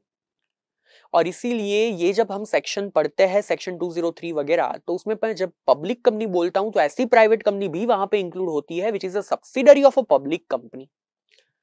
This whole section is not applicable to a managing director, CEO, manager and whole time director of a government company। तो government company का अगर example दिया है तो उसमें MD वगैरह appoint करने के लिए ये प्रोसीजर फॉलो करने की जरूरत नहीं है। Are you understanding this? मैंने यहाँ पे थोड़े रूल्स बनाए हैं। देखो, अगर लिस्टेड कंपनी है तो उसे फुल टाइम सीएस भी अपॉइंट करना है, केएमपी भी अपॉइंट करना है। अगर अनलिस्टेड पब्लिक कंपनी है जिसकी paid up share capital 10 crore या उससे ज्यादा है, तो कहना इसे ये तो रूल 8 में फॉल हो गया, सीएस भी अपॉइंट करना पड़े, केएमपी भी, सॉरी लेस देन 10 करोड़ है। और अगर लेस देन 10 करोड़ है तो रूल 8 में भी फॉल नहीं हुआ, 8A में भी फॉल नहीं हुआ, तो सीएस भी नहीं चाहिए, केएमपी भी नहीं चाहिए। अगर पेड अप कैपिटल 10 करोड़ से ज्यादा है, अनलिस्टेड पब्लिक कंपनी है, तो रूल 8 में फॉल हो गए, सीएस भी चाहिए, केएमपी भी चाहिए। प्राइवेट कंपनी है, paid up share capital 10 crore से कम है, तो कोई भी रूल में फॉल नहीं हुए, केएमपी नहीं चाहिए, सीएस भी नहीं चाहिए। पर अगर प्राइवेट कंपनी है, paid up share capital 10 crore या उससे ज्यादा है, तो ये लोग फॉल हो गए रूल नंबर 8A में, जिसमें हमें सिर्फ सीएस चाहिए, केएमपी नहीं चाहिए, because they are not fulfilled within rule number 8। It is a private company. Understanding this? जो लास्ट पॉइंट इसमें आता है section 204, secretarial audit for some bigger company. Secretarial audit जैसे कॉस्ट ऑडिट आप लोगों ने इंटर सीए में पढ़ा था, स्टैट्यूटरी ऑडिट तो होता ही है, इंटरनल ऑडिट होता है, वैसे सेक्रेटरियल ऑडिट भी होता है, जिसमें सिर्फ ये चेक किया जाता है कि क्या आप लोगों ने आपके जो कंपनीज एक्ट के सारे रूल्स प्रोविजन है वो सभी से फॉलो किए हैं कि नहीं किए। Every listed company plus companies under rule 9। तो सेक्रेटरियल ऑडिट किसे किसे कराना पड़ेगा? सबसे पहले तो listed company compulsory, plus those companies which are covered under rule number 9। Rule number 9 में कौन सी कंपनीज कवर्ड होती है? वो पब्लिक कंपनी जिसकी पेड अप कैपिटल 50 करोड़ या उससे ज्यादा और टर्नओवर 250 करोड़ या उससे ज्यादा। देखो बहुत सारी लिमिट्स आ गई starting from chapter number 1 up to now, तो ये सारी लिमिट्स का भी अलग चार्ट बना दो तो ज्यादा अच्छा। अगर पेड अप कैपिटल 50 करोड़ से ज्यादा या तो टर्नओवर 250 करोड़ से ज्यादा, और अगर वो पब्लिक कंपनी है तो भी सेक्रेटरियल ऑडिट करवाना पड़ेगा।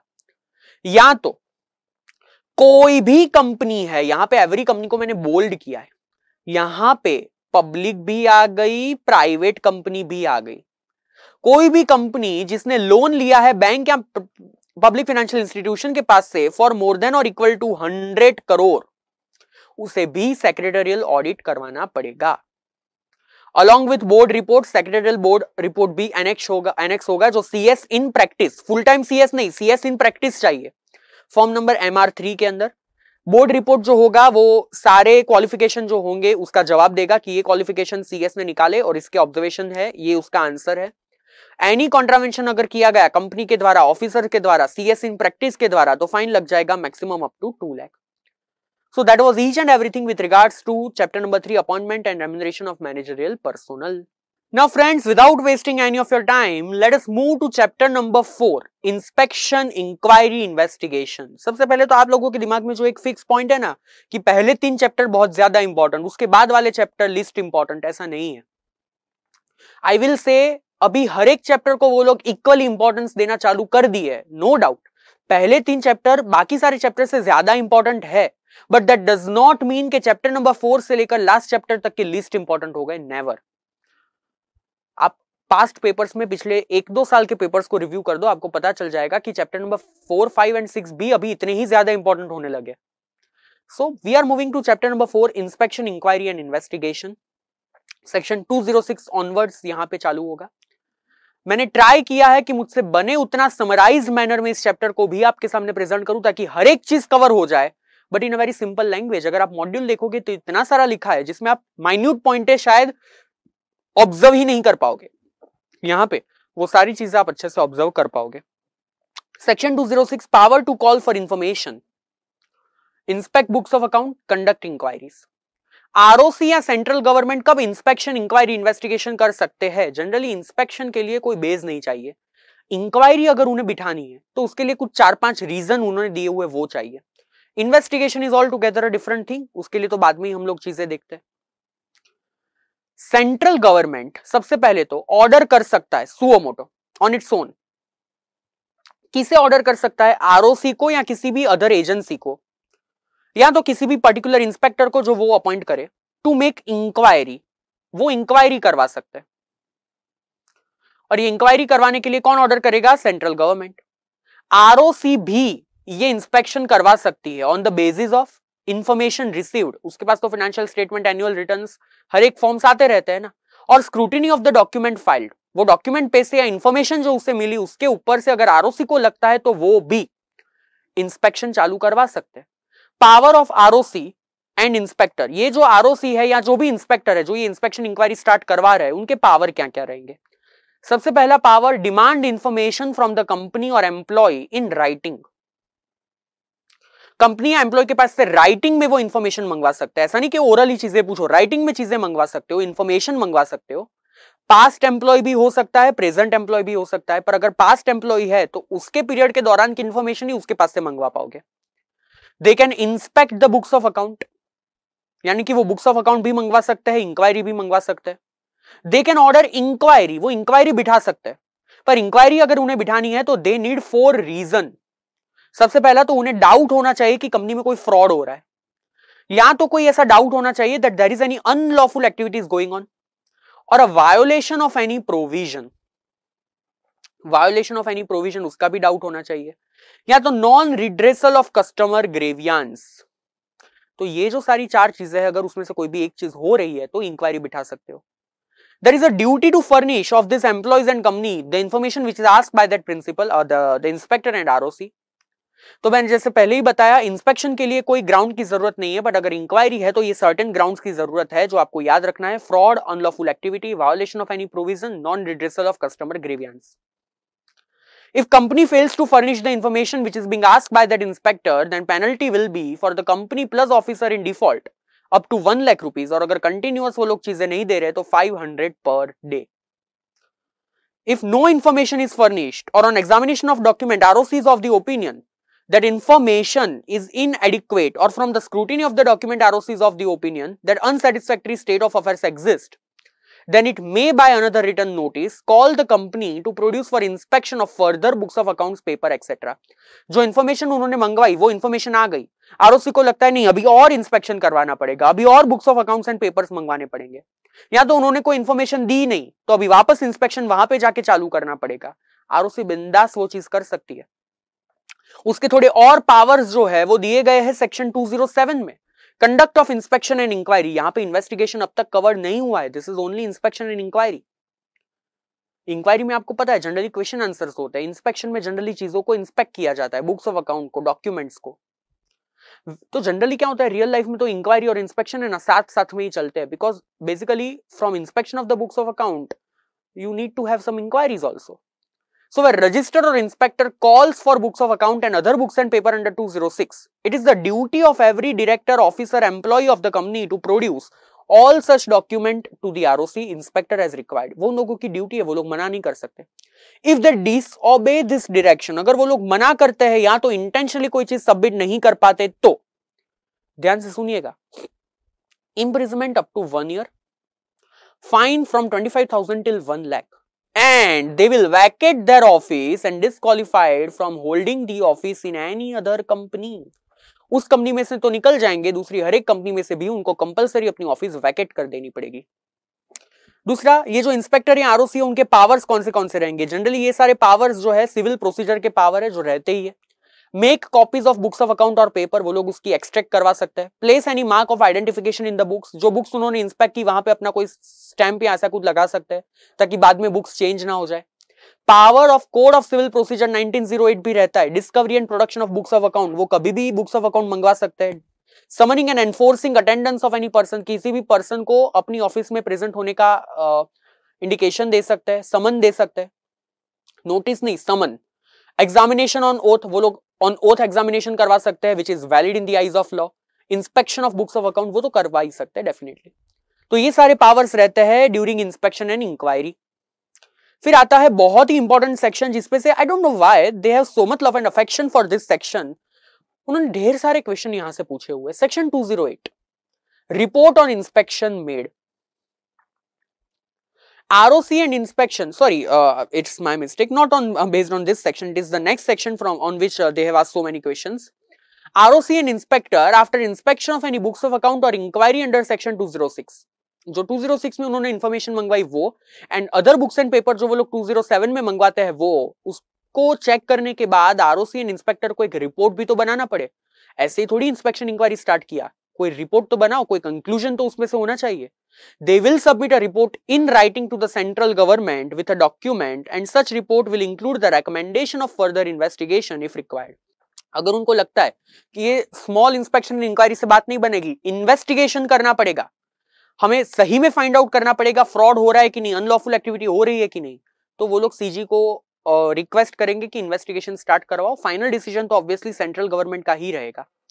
Section 209, which is most important section, they have asked so many questions based on this.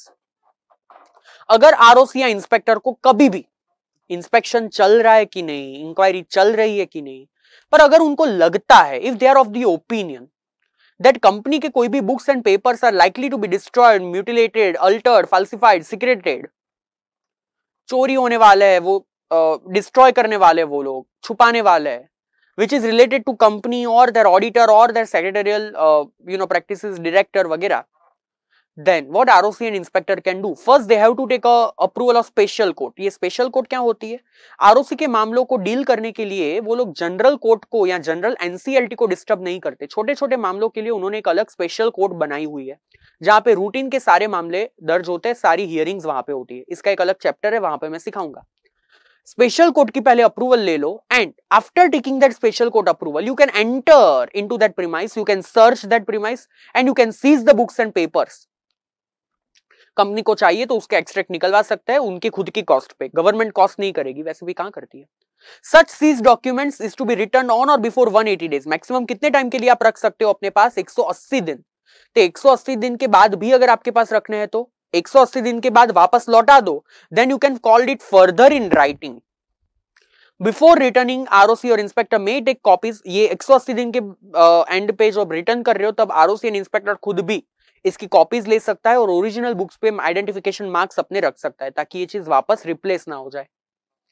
Section 210 and 213, investigation into the affairs of company bye central government. 210 जो है वो सेंट्रल गवर्नमेंट कब order करेगी वो है, और 213 है जब ट्राइब्यूनल कब ऑर्डर करेगी। जहां जहां पे मैं ट्राइब्यूनल बोलूंगा पूरे कंपनीज एक्ट में उसका मीनिंग क्या होगा? NCLT, that is national company law tribunal.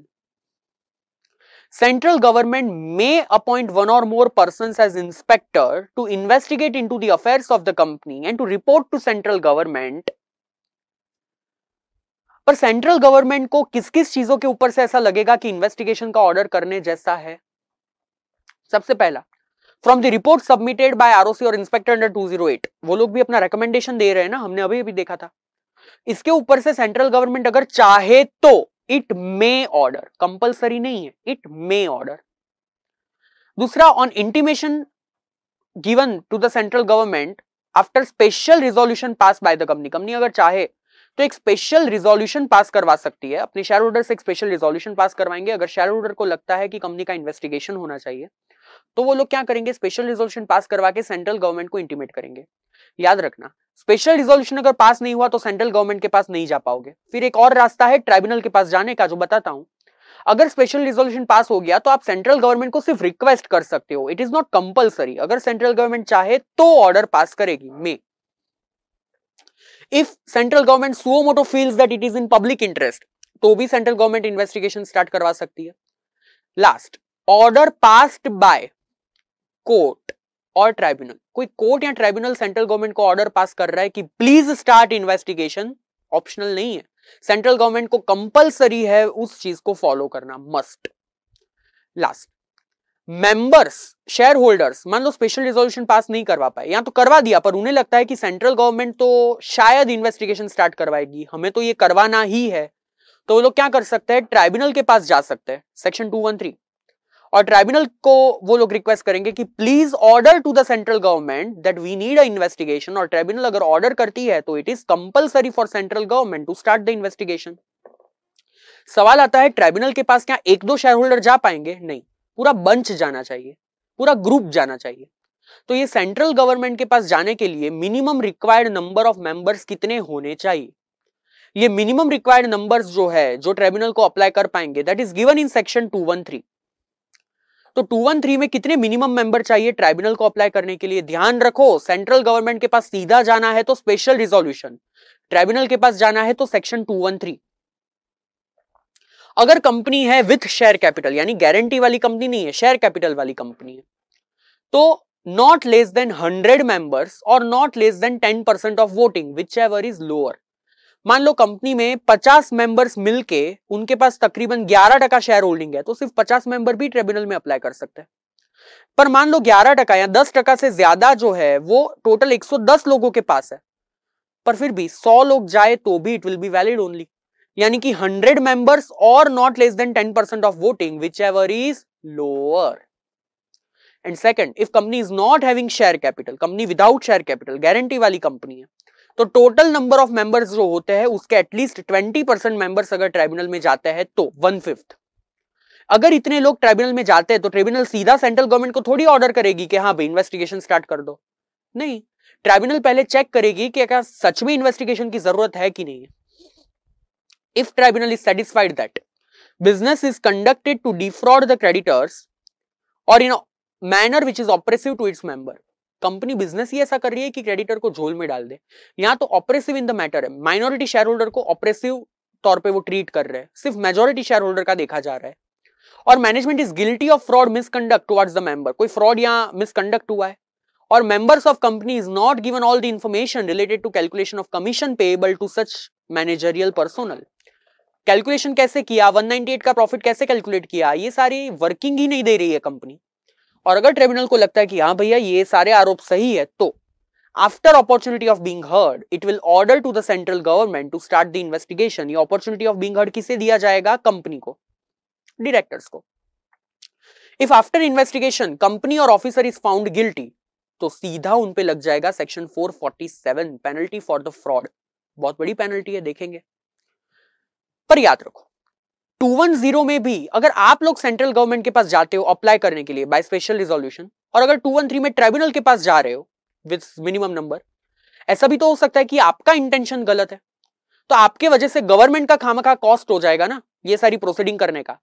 और इसीलिए on a safer side section 210 में जा रहे हो या 213 में, आपको डिपॉजिट रखनी पड़ेगी 25,000 रुपए की security deposit for the cost that you will do.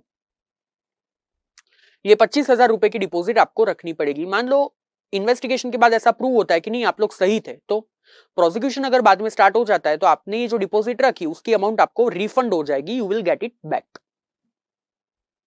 फिर वो खर्चा पानी जो प्रोसिक्यूशन में गिल्टी प्रूव हुआ उसके पास से कलेक्ट किया जाएगा। Section 211 establishment of serious fraud investigation office, SFIO। एक पावर दिया गया था सेंट्रल गवर्नमेंट को कि कंपनीज के जो सीरियस फ्रॉड होता है उसके लिए आप नॉर्मल इन्वेस्टिगेशन मत करवाओ, एक अलग एजेंसी बनाओ, सीरियस फ्रॉड इन्वेस्टिगेशन ऑफिस, जिसका नाम सुनते ही डर जाए लोग। जैसे कोई हाई प्रोफाइल केस होता है तो उसमें सीधा SBI आ जाती है।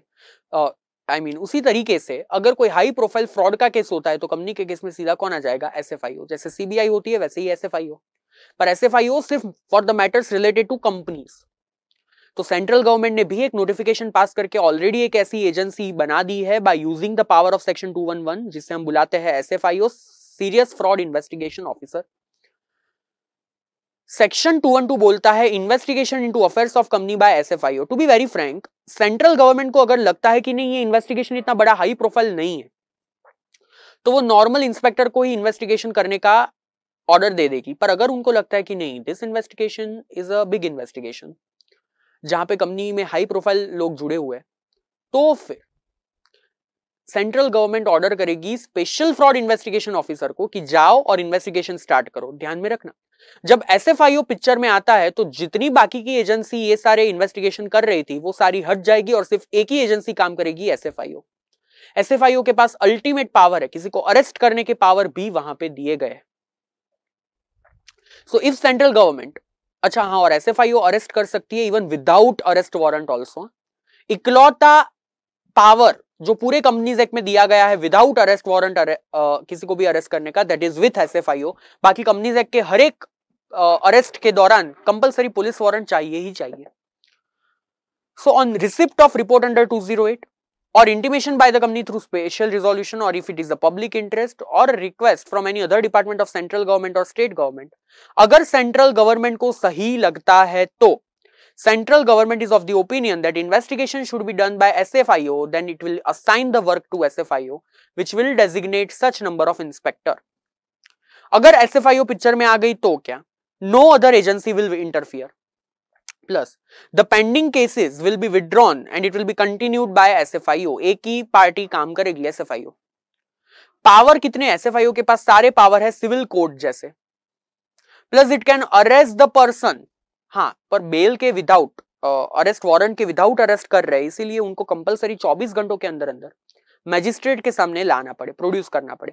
मैजिस्ट्रेट कौन सा हो सकता है, जुडिशियल मैजिस्ट्रेट या मेट्रोपॉलिटन या स्पेशल कोर्ट, तीनों में से कोई भी एक।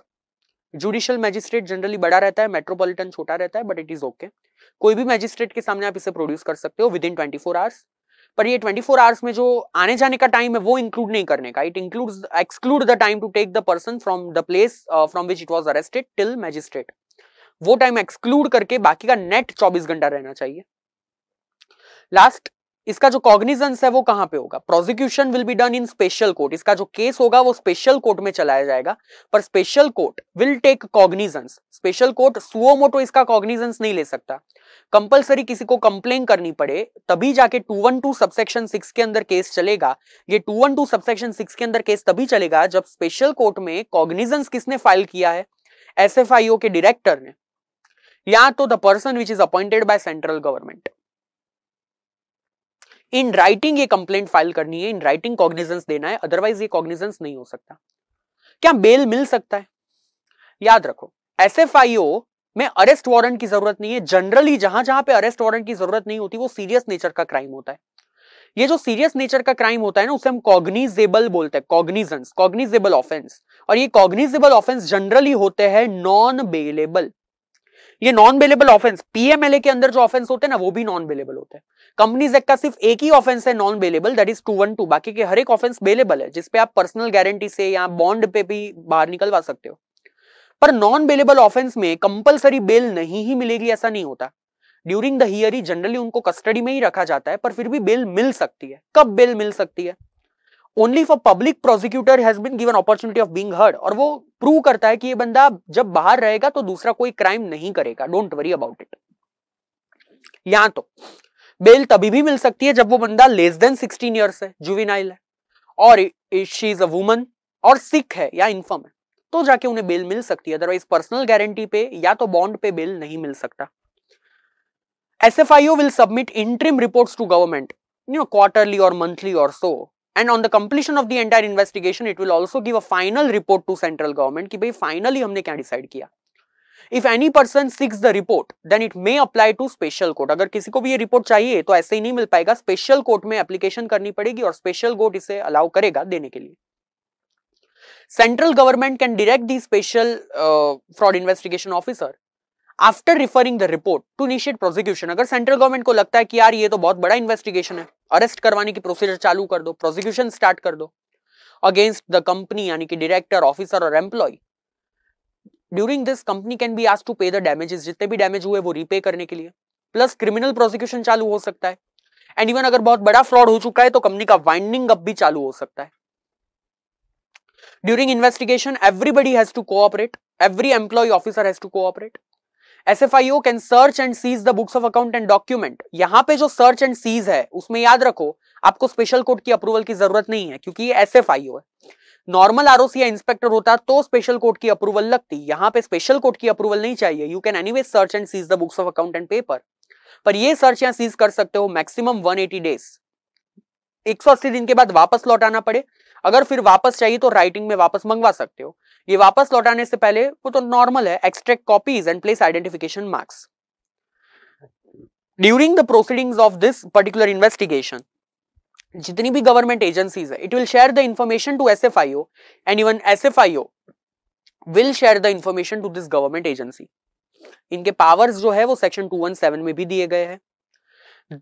If this report of SFIO states that the fraud has taken place and director or KMP has any undue gain, then CG may file an application to tribunal for disgorgement of such property. Amendment Act 2020 में ये line introduce की गई कि आप criminal prosecution चालू कर दो, winding up चालू कर दो, वो तो सब सही है. पर जिस बंदे ने फ्रॉड किया है उसके पास से ये सारी चीजें वापस भी कलेक्ट करनी पड़े, हमें उसके पास से ये सारी चीजें सर्च या सीज करनी पड़े.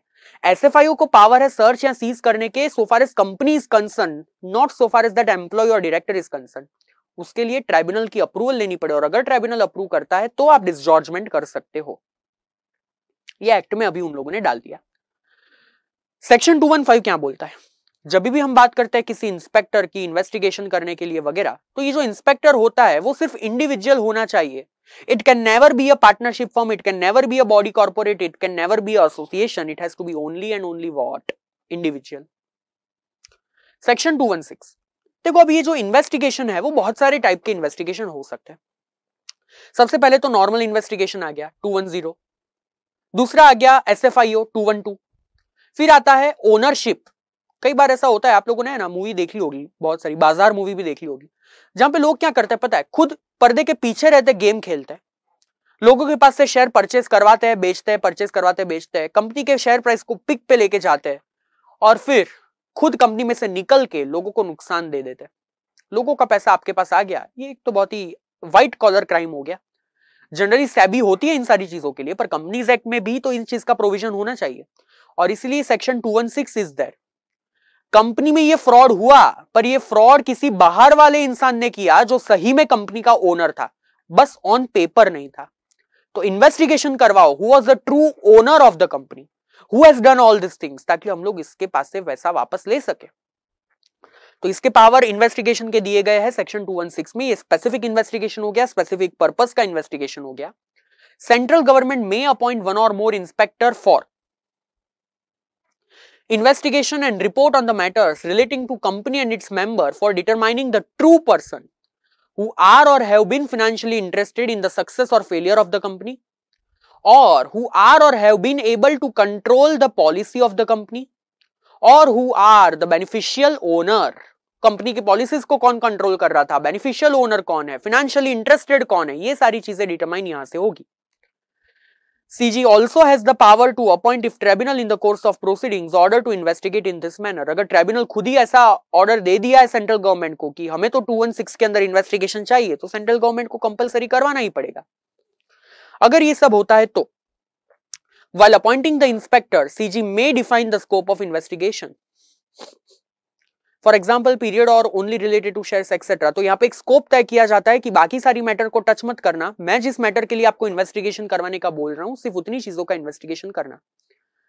सेक्शन 217 जहां पे प्रोसीजर्स पावर्स दिए गए हैं इंस्पेक्टर के लिए. It is the duty of every officer and employee and agent of the company who is a past employee or present employee to preserve and produce all the things to inspector all the books of account, papers and information. ये तो हमने पहले भी देखा था. To give assistance in connection with investigation, proper coordination, proper cooperation उन्हें देना पड़े. Inspector may require any other body corporate to produce books of account, paper information if relevant for the purpose of investigation. जैसे कि company ने किसी particular debtor, company का एक debtor है A लिमिटेड और A लिमिटेड के पास से आपको कुछ ओरिजिनल इनवॉइसेस वगैरह मंगवाना है, तो आप उस बॉडी कॉर्पोरेट के पास से भी बुक्स ऑफ अकाउंट वगैरह मंगवा सकते हो. इंस्पेक्टर के पास ये पावर है. All books can be in the custody but not more than 180 days. 180 days के बाद तो ये आपको कंपलसरी रिटर्न कर देनी पड़े. फिर अगर वापस से मंगवानी है तो इन राइटिंग वापस मंगवा सकते हो. Inspector may examine any person on oath. अभी देखो एग्जामिनेशन ऑन ओथ एक बहुत बड़ी बात हो गई, जिसका कोर्ट के हियरिंग में भी मायने रखता है। जनरली ये सिविल प्रोसीजर का पावर है जो बहुत कम लोगों को दिया जाता है। तो अगर आप इसी कंपनी के ऑफिसर, एम्प्लॉय और एजेंट को एग्जामाइन ऑन ओथ करवाना चाहते हो तो very good, you can do it because you are doing inspection और इन्वेस्टिगेशन ऑफ दैट कंपनी। पर अगर उसके अलावा किसी और का इंस्पेक्शन, एग्जामिनेशन ऑन ओथ करवाना चाहते हो तो उसके लिए आपको सेंट्रल गवर्नमेंट की अप्रूवल लेनी पड़े, क्योंकि वो बाहर का इंसान है यार। और अगर आप एसएफआईओ का केस कर रहे हो, सेक्शन 212 का इन्वेस्टिगेशन है, तो ये एग्जामिनेशन ऑन ओथ करने के लिए उस इंस्पेक्टर को एसएफआईओ के डायरेक्टर की प्रायर अप्रूवल लेनी पड़े, सीजी की नहीं। स्पेशल फ्रॉड इन्वेस्टिगेशन ऑफिसर के भी पावर है which is equal to code of civil procedure 1908 that they can discover and do production of books of account. Books of account मंगवा सकते हैं, किसी भी पर्सन को समन देके अपनी ऑफिस में बुला सकते हैं। They can do inspection of books of account, register, document etcetera. तो ये तो हमने पहले भी देखा। अगर कोई भी ऑफिसर, एम्प्लॉय या एजेंट कॉन्ट्रावेंशन करता है, डिफॉल्ट करता है, तो पेनल्टी कितनी? If they disobey any direction तो इम्प्रिजमेंट होगी 1 साल तक की, फाइन लगेगा 25,000 से 1 लाख का। They have to vacate the office and they will be disqualified to be appointment from any company. क्या नहीं? ये तो हमने कहीं पे पहले भी देखा था। हाँ देखा था। That was the same thing which is given in section 207 और यही के यही पावर एसएफआईओ वाले केस में भी दिए गए हैं। इफ दे फेल्स और refuse to present any document और टू अपीयर बिफोर इंस्पेक्टर और साइन, वो साइन नहीं करना चाहते, अपीयर नहीं होना चाहते, वो कोई डॉक्यूमेंट देने से मना कर रहे, तो उनको इंप्रिजमेंट हो सकती है 6 महीनों तक की, फाइन लग सकता है 25,000 से 1 लाख, अगर कंटिन्यूअस है तो 2,000 every day. CG may by notification make reciprocal arrangement with other country to assist in investigation.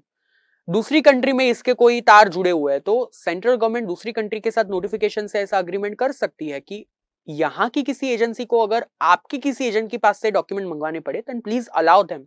Reciprocal arrangement are always allowed. Even it is there for Foreign Exchange Management Act. Even if it is there for Prevention of Money Laundering Act. हर एक act में generally reciprocal arrangement का clause रहता ही है। Inspector, if believe that evidence is or may be in a place country outside India, it will request to the competent court in India. हर एक court के पास ये power नहीं होते, कुछ कुछ कोर्ट को डेजिग्नेट किया जाता है कि वो दूसरी कंट्री के पास से डॉक्यूमेंट मंगवा सकेंगे। That court will issue a letter of request to another court or authority in that particular country and they will do the correspondence then after. पर ये इन्वेस्टिगेशन जब चल रहा है, एम्प्लॉयज को तो आपने ड्यूटी दे दी कि आप लोगों को कंपलसरी कोऑपरेशन करने का, सही बातें बताने की। एम्प्लॉय तो अपने बॉस की भी सुनेगा ना, क्योंकि उसे डर है कि वो अगर सही बातें बता देगा, डायरेक्टर की सारी पोल खोल देगा तो कल उसकी नौकरी चली जाएगी, उसका प्रमोशन नहीं होगा, डिमोशन हो जाएगा, उसका कहीं पे रिप्लेसमेंट हो जाएगा, बदली हो जाएगी। ये सारी चीजें ना हो उसके वजह से एक प्रोटेक्शन दिया गया है एम्प्लॉय को अंडर सेक्शन 218। एक शील्ड दे दिया कि during the course of investigation या आफ्टर दैट अगर एम्प्लॉय को आपने चेंज करना है, उसे निकाल देना है, उसका डिमोशन करना है, उसकी सैलरी कम करनी है, उसके पहले आपको कंपलसरी अप्रूवल लेनी पड़े ट्राइब्यूनल की। और अगर ट्राइब्यूनल अप्रूव करता है तो ही ये फॉलो कर पाओगे, अगर ट्राइब्यूनल अप्रूव नहीं करता है तो आप ये नहीं कर पाओगे। इसके वजह से एम्प्लॉय को एक प्रोटेक्शन मिल गया। पर ट्राइब्यूनल को बीच में रख के उन्होंने दूसरा क्या किया, कंपनी को भी एक शील्ड दे दिया। ऐसा थोड़ी है कि एम्प्लॉय को नहीं निकाल सकते, अगर एम्प्लॉय ने सही में कोई गलती की है तो कंपनी के पास वो राइट है उसे निकालने का। हाँ, तो ट्राइब्यूनल डिसाइड करेगा ना कौन सही है, कंपनी सही है कि एम्प्लॉय, फिर ट्राइब्यूनल जो ऑर्डर करेगा वो full and final.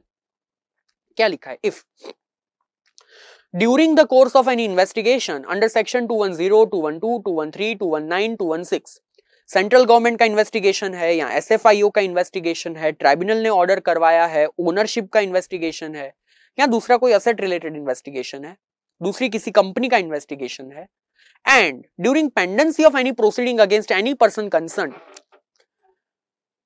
any such company or body corporate if they propose to discharge or suspend any employee, to punish him, to dismiss him, to remove him, reduction in his rank, reduction in his position, change the term of employment in his disadvantage, अगर ऐसा कुछ भी करना है they will have to take a prior approval of tribunal NCLT। अगर NCLT ने 30 दिन में जवाब दे दिया या तो रिजेक्ट कर दिया, अगर 30 दिन में उन्होंने कोई जवाब नहीं दिया तो ट्राइब्यूनल ने ये एक्शन को एक्सेप्ट कर लिया है, ऐसा मान के कंपनी जो करेगी वो सही होगा।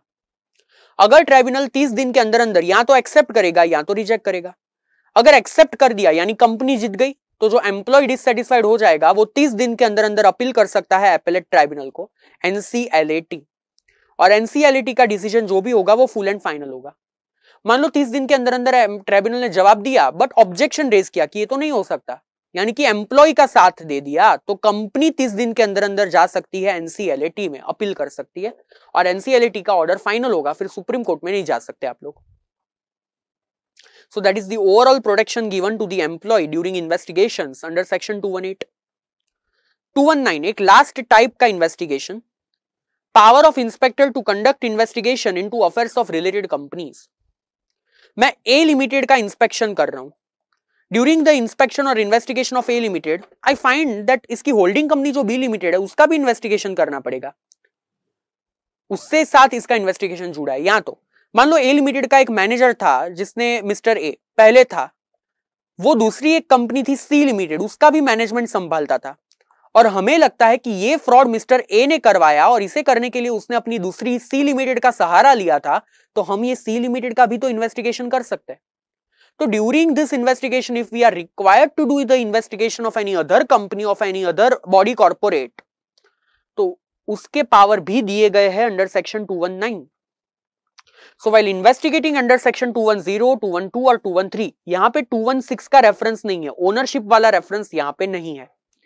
If inspector consider it necessary, then he can also investigate any subsidiary holding or subsidiary of such holding, यानी fellow subsidiary, is or was, जो अभी है या तो पहले थी, any other company body corporate who is or was managed by MD or manager who is or was MD manager of our company, जो C limited का एग्जाम्पल मैंने दिया, any company whose director are nominees of this company or whose board is accustomed to act as per the direction of this company or board, कोई ऐसी company, मैं भी venture company हो सकती है, एसोसिएट कंपनी हो सकती है, जो अपने इशारे चलती है या उसके इशारे हम चलते हैं, या एनी एमडी मैनेजर और एम्प्लॉय ऑफ द कंपनी, किसी इंडिविजुअल का इन्वेस्टिगेशन भी आप करवा सकते हो, पर इसके लिए सबसे पहले आपको सेंट्रल गवर्नमेंट की प्रायर अप्रूवल चाहिए। अगर अप्रूवल दे दी तो 219 के अंदर बिंदास आप इन्वेस्टिगेशन करवा सकते हो। मान लो इन्वेस्टिगेशन के दौरान किसी को डर है कि कंपनी के असेट वो लोग बेच देंगे, और वो असेट अगर बेच दिया तो ये इन्वेस्टिगेशन अच्छे से नहीं हो पाएगा या तो कंपनी को लॉस चला जाएगा, तो कुछ minimum number of required members central government को रिक्वेस्ट कर सकते हैं कि आप प्लीज एक ऑर्डर ऐसा पास करो जिसके थ्रू कंपनी अपने असेट को बेच ना पाए, वो फ्रीज हो जाए। तो ऐसा ऑर्डर पास किया जाएगा under section 221, freezing of the asset of the company on inquiry and investigation, not only in investigation, even in inquiry also, company के असेट को फ्रीज कर दिया जाएगा कि उसको रूटीन में यूज में ले सकते हो पर उसको बेच नहीं सकते, लीज पे नहीं दे सकते, वगैरह वगैरह, ट्रांसफर नहीं कर सकते। Tribunal on the reference made by central government or in connection with any inquiry or investigation or on a complaint made by the members as per minimum members as per section 244, ये operation mismanagement का section यहाँ पे coat किया गया है। कितने minimum members ऐसे complain कर सकते हैं?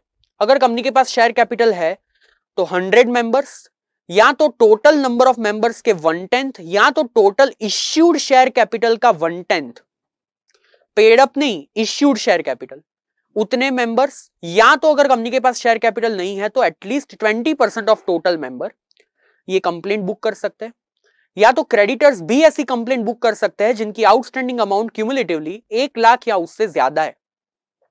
अगर इतने लोगों ने कंप्लेंट बुक कर दी and tribunal has reasonable ground to believe that this removal, transfer, disposal of fund, asset or property can take place in a manner prejudicial to the interest of a company, shareholder, creditor, public interest, इसको प्रिजुडिशियल है तो वो लोग क्या कर सकते हैं? Then tribunal may order not to effect such transfer for a period of not more than 3 years, asset को फ्रीज कर दिया मैक्सिमम 3 साल के लिए। ये ऑर्डर 4 साल के लिए, उससे 3 साल से ज्यादा के लिए नहीं हो सकता, मैक्सिमम 3 साल के लिए। और अगर कोई कॉन्ट्रावेंशन हुआ तो कंपनी को पेनल्टी लगेगी 1 लाख से लेकर 25 लाख। ऑफिसर्स को इम्प्रिजनमेंट हो सकती है up to the period of 3 years और पेनल्टी लग सकती है 50,000 से लेकर 5 लाख। तो असेट को फ्रीज कर दे तो उसे टच करने का नहीं। ऐसा ही एक दूसरा पावर दिया गया है section 222, imposition of restriction upon securities. आप सिक्योरिटीज को ट्रांसफर नहीं कर सकते। If tribunal is of the opinion that to investigate under section 216 यानी कि ओनरशिप और complaint made by any person that fact can't be found unless certain restrictions are imposed. अभी जो शेयर होल्डिंग है अगर वो चेंज हो गई फ्रीक्वेंटली तो ये इन्वेस्टिगेशन करना बहुत टफ हो जाएगा। अगर ऐसा लगता है तो वो लोग सिक्योरिटीज के ट्रांसफर पे भी इंपोजिशन डाल सकते हैं, रिस्ट्रिक्शन डाल सकते हैं। कौन से सेक्शन के थ्रू? 222 के अंदर। ये ऑर्डर जो होगा वो भी मैक्सिमम कितने टाइम के लिए होगा? 3 साल के लिए, उससे ज्यादा के लिए नहीं। हाँ, 3 साल के बाद आप वापस ऑर्डर पास कर दो ना, किसने रोका? अगर इसका वायोलेशन हुआ तो कॉन्ट्रावेंशन के लिए कंपनी को पनिशमेंट हो सकती है 1 लाख से लेकर 25 लाख, ऑफिसर को इंप्रिजमेंट हो सकती है अप टू 6 मंथ, पेनल्टी लग सकती है 25,000 से लेकर 5 लाख, या तो दोनों। Section 223 inspectors report. हाँ, ये एसएफआईओ की रिपोर्ट को एप्लीकेबल नहीं होगा। क्यों? सीरियस फ्रॉड इन्वेस्टिगेशन का जो रिपोर्ट था वो तो 212 के अंदर ही बता दिया था ना कि वो सेंट्रल गवर्नमेंट को देने का। तो ये जो रिपोर्ट है that is except SFIO, inspector का रिपोर्ट।